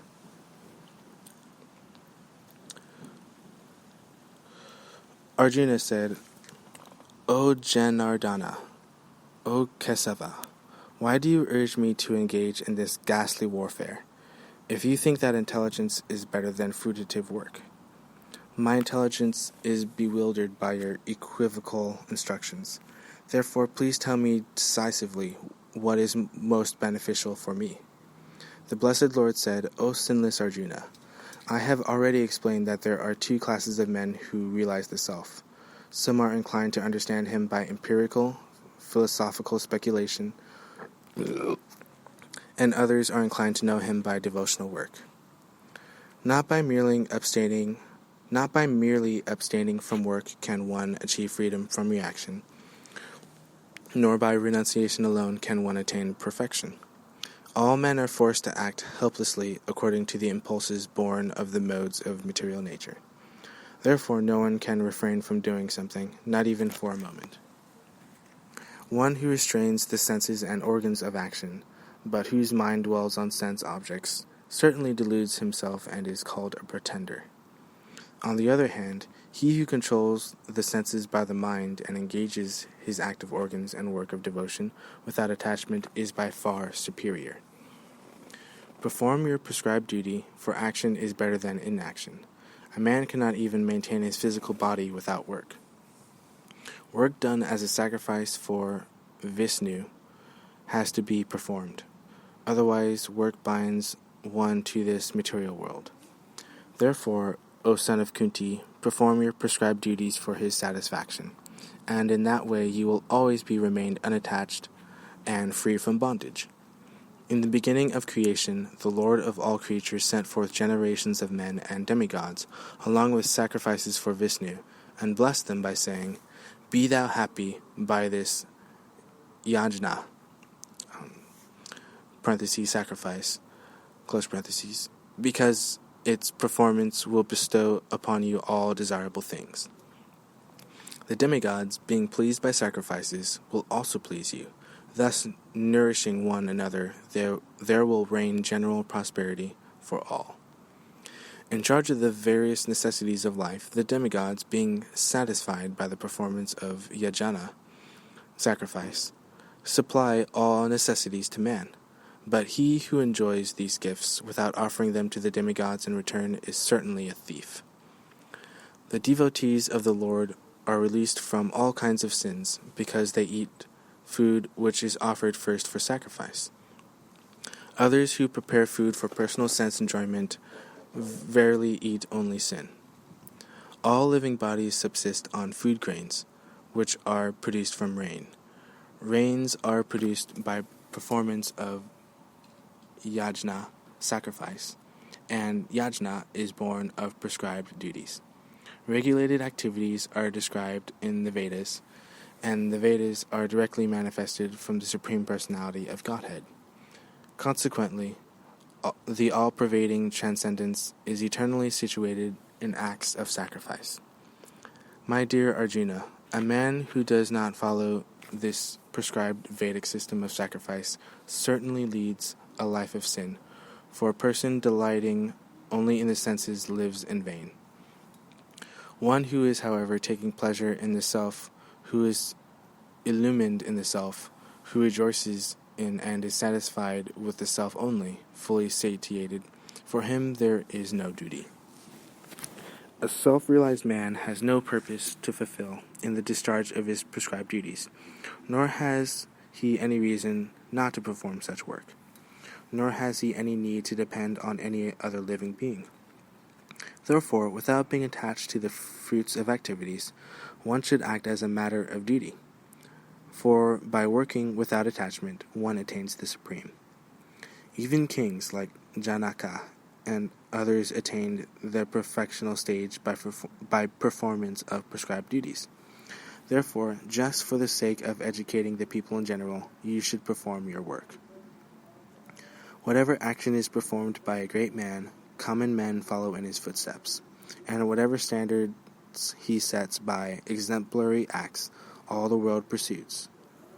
O son of Betha, there is no work prescribed for me within all the 3 planetary systems, nor am I in want of anything, nor have I need to obtain anything, and yet I am engaged in work. For if I did not engage in work, O Partha, certainly all men would follow my path. If I should cease to work, then all these worlds would be put to ruination.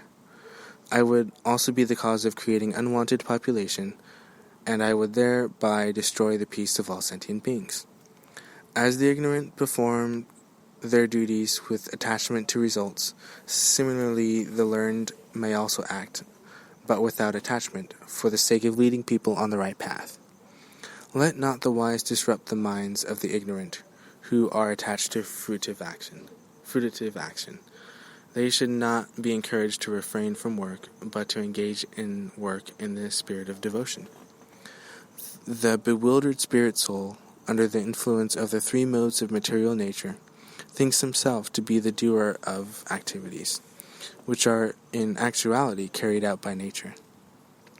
One who is in knowledge of the absolute truth, O mighty armed, does not engage himself in the senses and sense gratification, knowing well the differences between work in devotion and work for fruitive results.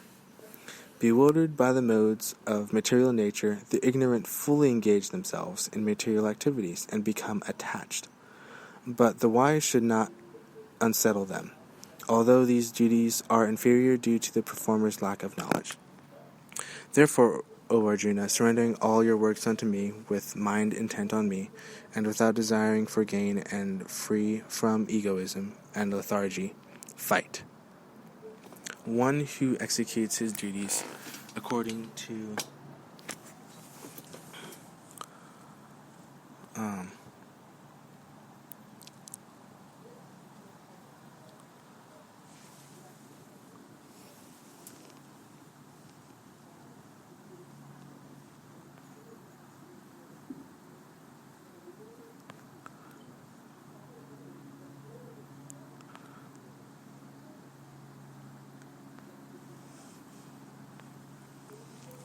One who executes his duties according to my injunctions, and who follows this teaching faithfully without envy, becomes free from the bondage of fruitive actions.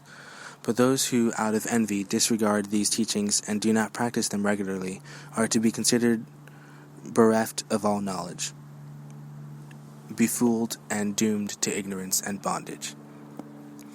Even a man of knowledge acts according to his own nature, for everyone follows his nature. What can repression accomplish? Attraction and repulsion for sense objects are felt by embodied beings, but one should not fall under the control of senses and sense objects because they are stumbling blocks on the path of self-realization. It is far better to discharge one's prescribed duties, even though they may be faulty, than another's duties.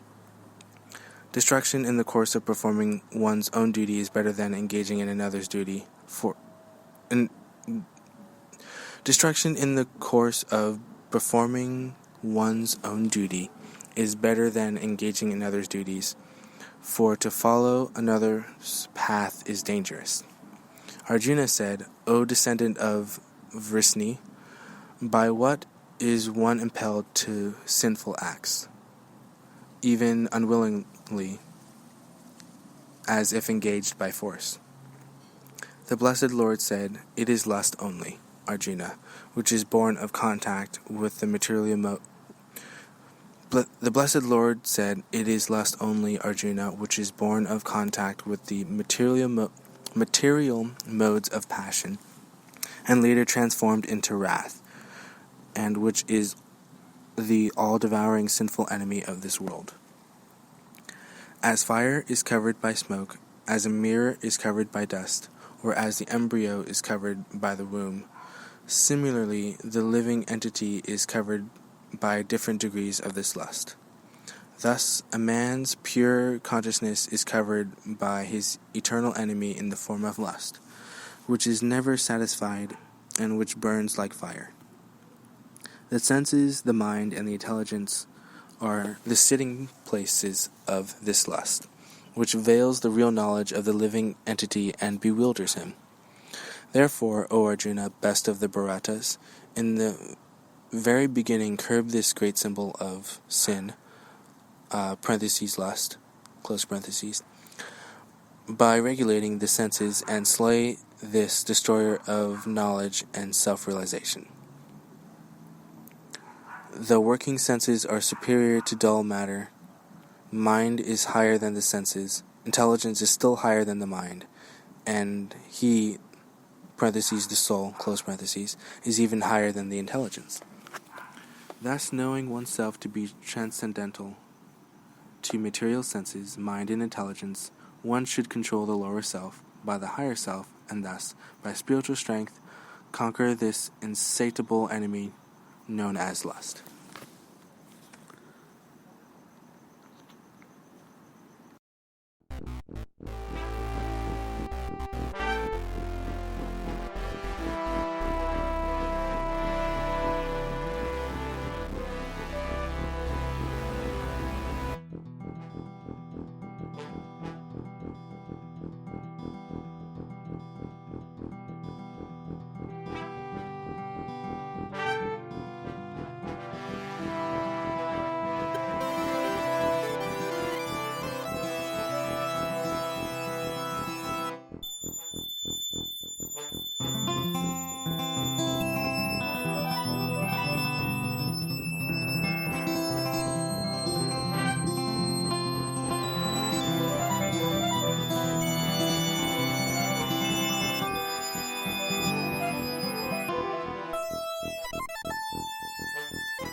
Lord Krishna is the supreme truth, the supreme cause, and the sustaining force of everything. Both material and spiritual, advanced souls surrender unto him in devotion, whereas impious souls divert their minds to other objects of worship. Now hear, O son of Pritha, Arjuna, how by practicing yoga in full consciousness of me, With mind detachment to me, you can know me in full, free from doubt. I shall now declare unto you in full this knowledge, both phenomenal and noumenal, noumenal,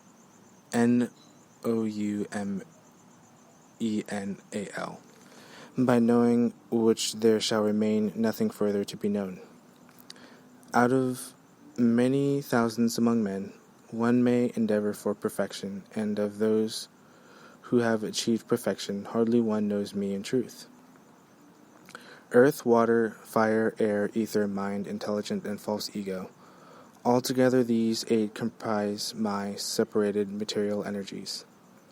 Besides this inferior nature, O mighty armed Arjuna, there is a superior energy of mine, which are all living entities who are struggling with material nature and are sustaining the universe. Of all that is material and all that is spiritual in this world, know for certain that I am both its origin and dissolution. O conqueror of wealth, Arjuna, there is no truth superior to me. Everything rests upon me as pearls are strung on a thread. O son of Kunti, Arjuna, I am the taste of water, O son of Kunti, Arjuna, I am the taste of water, the light of the sun and the moon, the symbol Om in the Vedic mantras. I am the sound in ether and ability in man. I am the original fragrance of the earth, and I am the heat in fire. I am the life of all that lives, and I am the penances of all ascetics. O son of Pritha, know that I am the original seed of all existences, the intelligence of the intelligent, and the prowess of all powerful men. I am the strength of the strong, devoid of passion and desire. I am sex life, which is not contrary to religious principles, O Lord of Bharatas. All states of being, be they of goodness, passion, or ignorance, are manifested by my energy. I am, in one sense, everything, but I am independent. I am not under the modes of this material nature. Deluded by the three modes, goodness, or parentheses, goodness, passion, and ignorance, close parentheses, the whole world does not know me, who am above the modes and inexhaustible. This divine energy of mine, consisting of the three modes of material nature, is difficult to overcome, but those who have surrendered unto me can easily cross beyond it.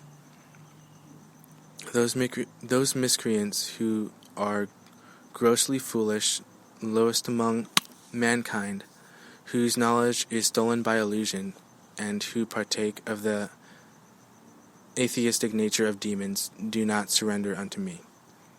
O best among the Bharatas, 4 kinds of pious men render devotional service unto me: the distressed, the desirer of wealth, the inquisitive, and he who is searching for knowledge of the Absolute.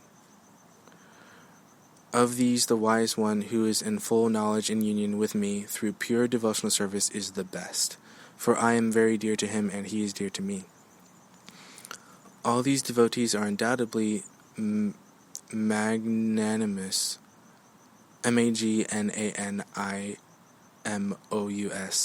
souls. But he who is situated in knowledge of me, I consider verily to dwell in me.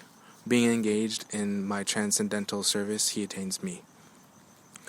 After many births and deaths, he who is actually in knowledge surrenders unto me, knowing me to be the cause of all causes, and all that is. Such a great soul is very rare. Those whose minds are distorted by material desires surrender unto demigods and follow the particular rules and regulations of worship according to their own natures. I am in everyone's heart as the supersoul. As soon as one desires to worship the demigods, I make his faith steady so that he can devote himself to some particular deity. Endowed with such a faith, he seeks favors of a particular demigod and obtains his desires. But in actuality, these benefits are bestowed by me alone. Men of small intelligence worship the demigods, and their fruits are limited and temporary. Those who worship the demigods go to the planets of the demigods, but my devotees ultimately reach my supreme planet. Unintelligent men who know me not think that I have assumed this form and personality. Due to their small knowledge, they do not know my higher nature, which is changeless and supreme. I am never manifest to the foolish and unintelligent. For them I am covered by my eternal creative potency, Yoga Maya, and so the deluded world knows me not, who am unborn and infallible.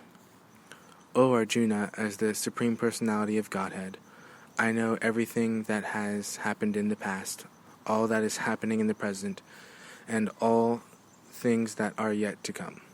I also know all living entities, but me no one knows. O scion of Bharata, Arjuna, O conqueror of the foe, all living entities are born into delusion, overcome by the dualities of desire and hate. Persons who have acted piously in previous lives and in this life, whose sinful actions are completely eradicated, and who are freed from the duality of delusion, engage themselves in my service with determination. Intelligent persons who are endeavoring for liberation from old age and death take refuge in me in devotional service. They are actually Brahmin because they entirely know everything about transcendental and fruitative activities. Those who know me as the Supreme Lord, as the governing principle of the material manifestation, who know me as the one underlying all the demigods and as the one sustaining all sacrifices, can, with steadfast mind, understand and know me even at the time of death.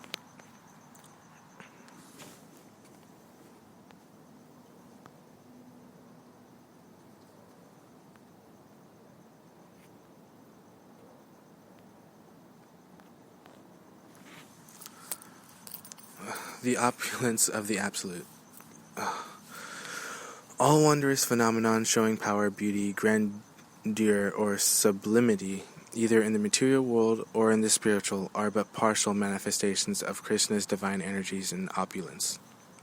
The Supreme Lord said, "My dear friend, mighty armed Arjuna, listen again to my supreme word, which I shall impart to you for your benefit, and which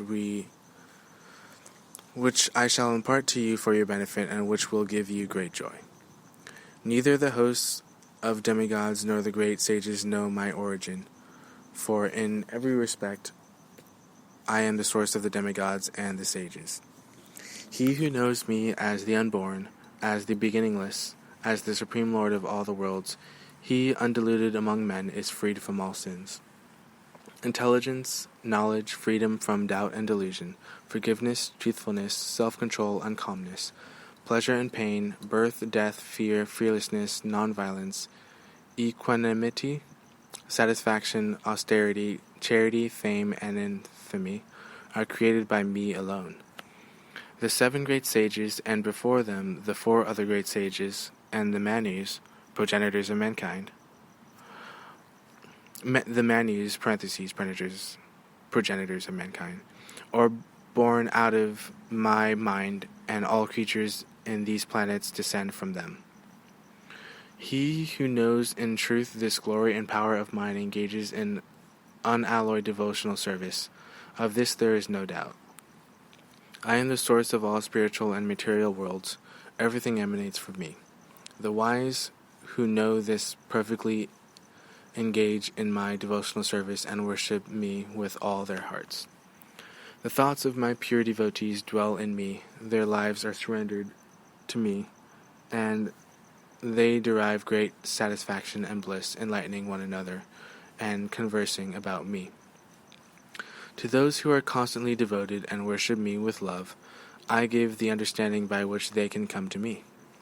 Out of compassion for them, I, dwelling in their hearts, destroy with the shining lamp of knowledge the darkness born of ignorance. Arjuna said, "You are the supreme Brahman, the ultimate, the supreme abode and purifier, the absolute truth, and the eternal divine person. You are the primal God, transcendental and original, and you are the unborn and all-pervading beauty. All the great sages such as Narada, Asita, Devala, and Vyasa proclaim this of you, and now you yourself are declaring it to me. O Krishna, I totally accept as truth all that you have told me. Neither the gods nor demons, O Lord, know thy personality. Indeed, you alone know yourself by your own potencies, O origin of all, Lord of all beings, God of gods, O supreme person, Lord of the universe. Please tell me in detail of your divine powers by which you pervade all these worlds and abide in them. How should I meditate on you? In what various forms are you to be contemplated, O blessed Lord? Tell me again in detail, O Janardana Krishna, of your mighty potencies and glories, for I never tire of hearing your ambrosial words. The blessed Lord said, Yes, I will tell you of my splendorous manifestations, but only of those which are prominent, O Arjuna, for my opulence is limitless. I am the Self, O Gadakisa,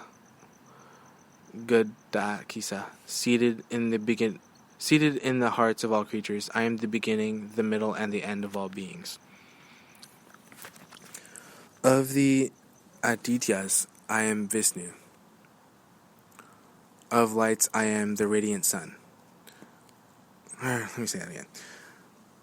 Chapter 10, verse 20. I am the Self, O Gudakesa, Gudakesa, seated in the hearts of all creatures. I am the beginning, the middle, and the end of all beings. Of the Adityas, I am Vishnu. Of lights, I am the radiant sun. Of Marisi, I am the Maruts, and among the stars, I am the moon. Of the Vedas, I am the Samaveda. Of the demigods, I am Indra. Of the senses, I am the mind. And in living beings, I am the living force, (knowledge). Of all the Rudras, I am Lord Siva. Of the Yaksas and Raksasas, I am the Lord of Wealth, Kuvera. Of the Vasus, I am Fire, Agni. And of the mountains, I am Meru. Of priests, O Arjuna, know me to be the chief, Braspati, the Lord of Devotion. Of generals, I am Skanda, the Lord of War, and of bodies of water, I am the ocean.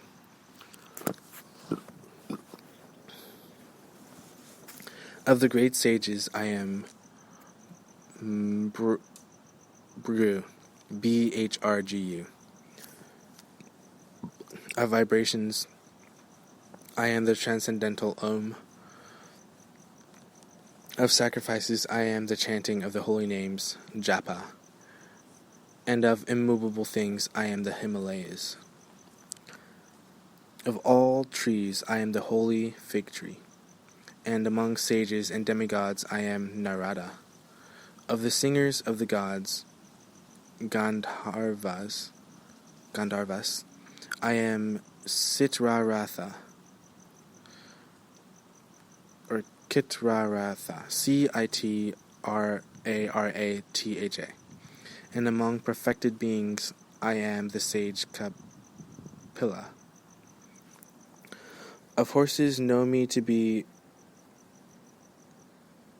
Ukasrava, Uccaihsrava, who rose out of the ocean born of the elixir of immortality.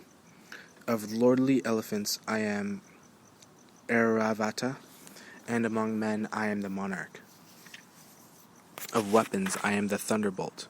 Among cows, I am the Surabhi, givers of abundant milk. Among cows, I am the Surabhi, Surabhi,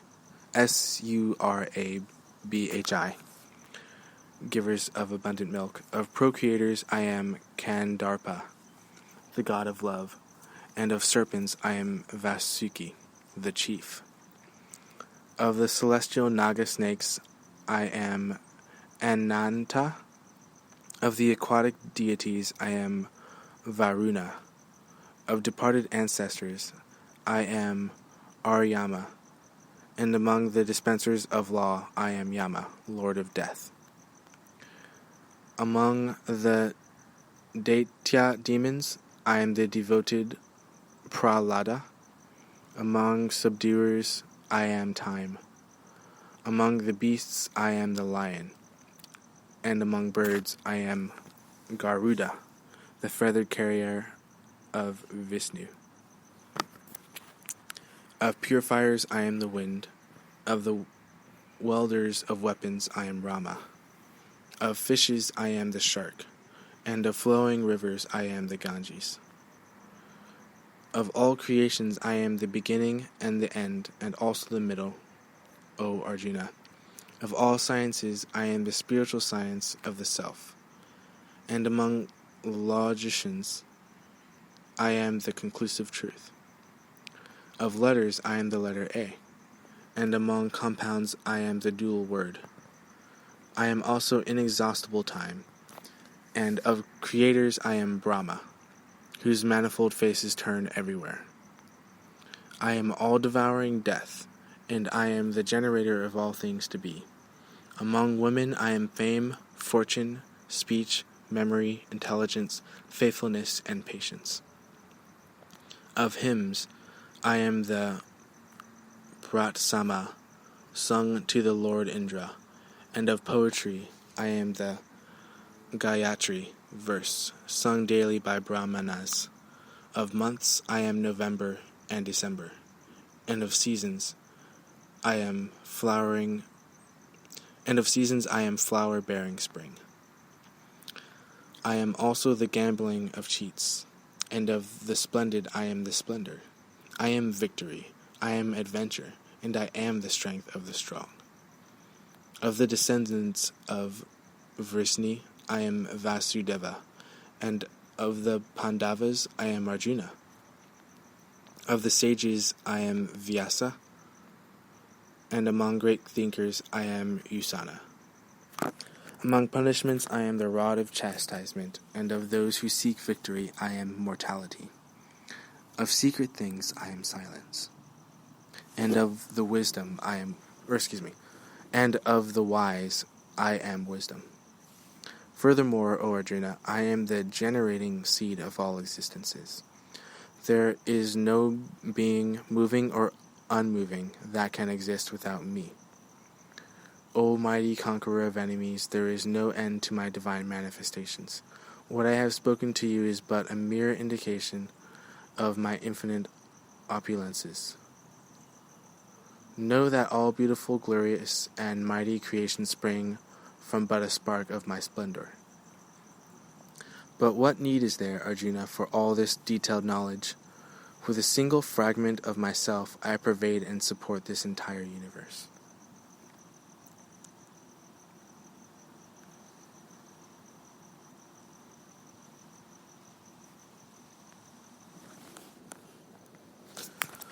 Nature, the enjoyer, and consciousness.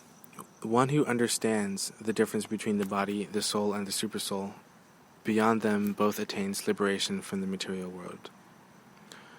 Arjuna said, "O my dear Krishna, I wish to know about Prakriti, parentheses nature, Purusa, parentheses the enjoyer, and the field and the knower of the field, and of knowledge, and the end of knowledge." The blessed Lord then said, "This body, O son of Kunti, is called the field, and one who knows this body is called the knower of the field.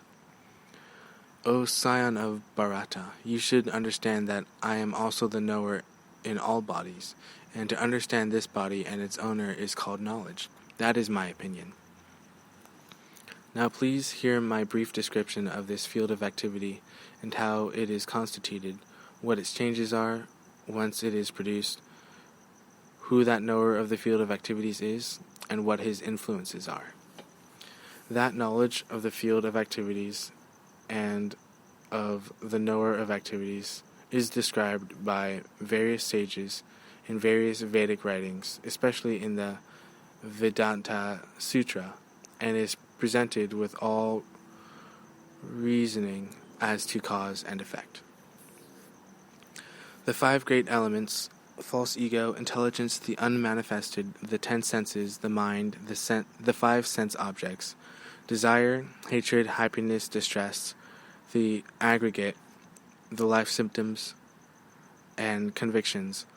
All these are considered, in summary, to be the field of activities and its interactions.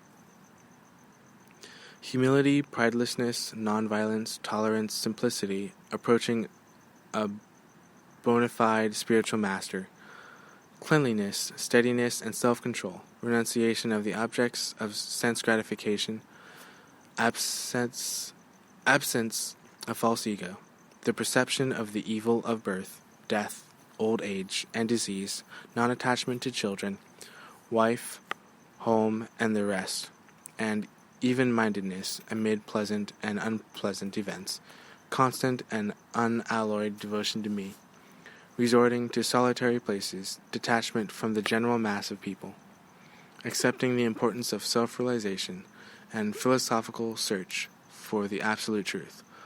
All these I thus declare to be knowledge, and what is contrary to these is ignorance. I shall now explain the knowable, knowing which you will taste the eternal. This is beginningless, and it is subordinate to me. It is called Brahman, the spirit, and it lies beyond the cause and effect of this material world.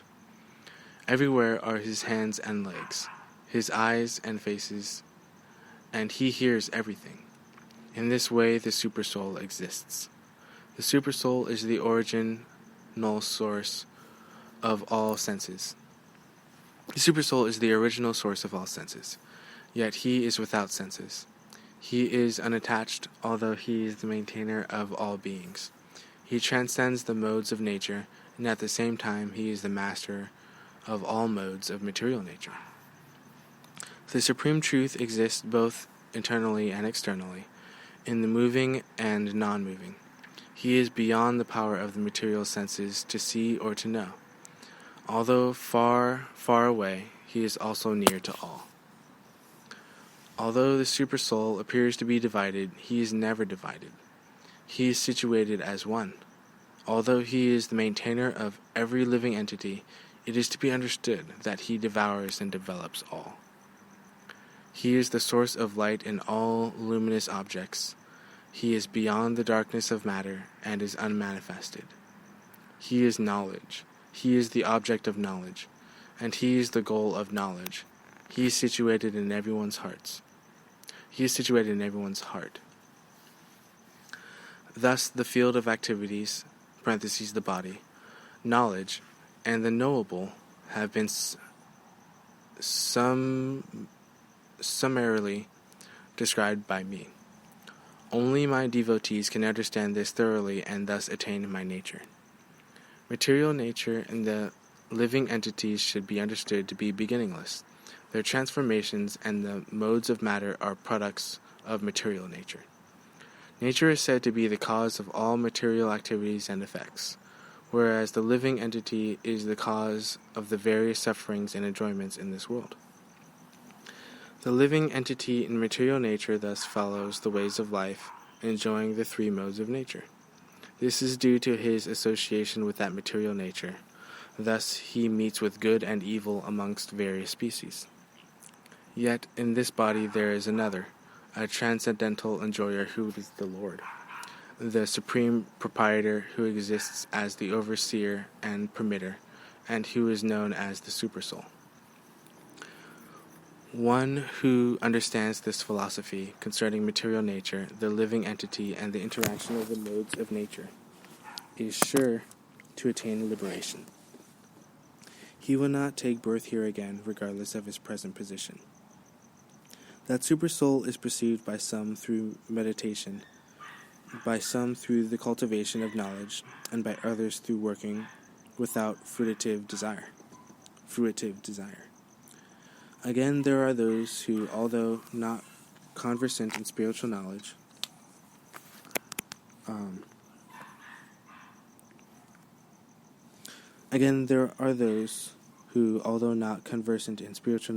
begin to worship the Supreme Person upon hearing about him from others. Because of their tendency to hear from authorities, they also transcend the path of birth and death. O chief of the Bharatas, whatever you see in existence, both moving and unmoving, is only the combination of the field of activities and the knower of the field. One who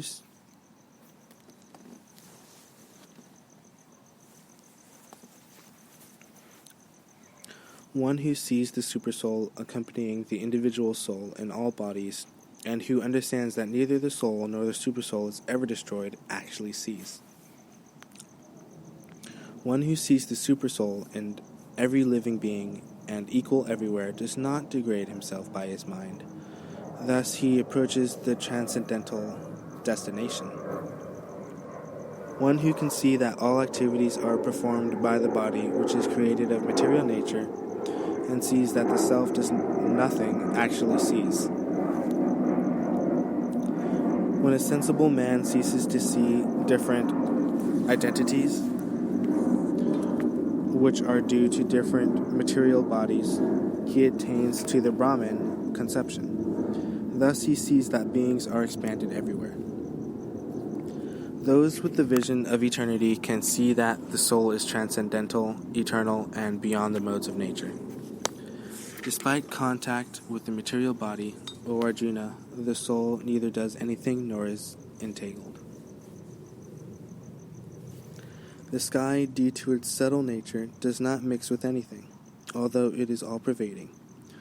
Similarly, the soul situated in Brahman vision does not mix with the body, though situated in that body. O son of Bharata, as the sun alone illuminates all this universe, so does the living entity, one within the body, illuminate the entire body by consciousness. One who knowingly sees this difference between the body and the owner of the body, and can understand the process of liberation from this bondage, also attains to the supreme goal.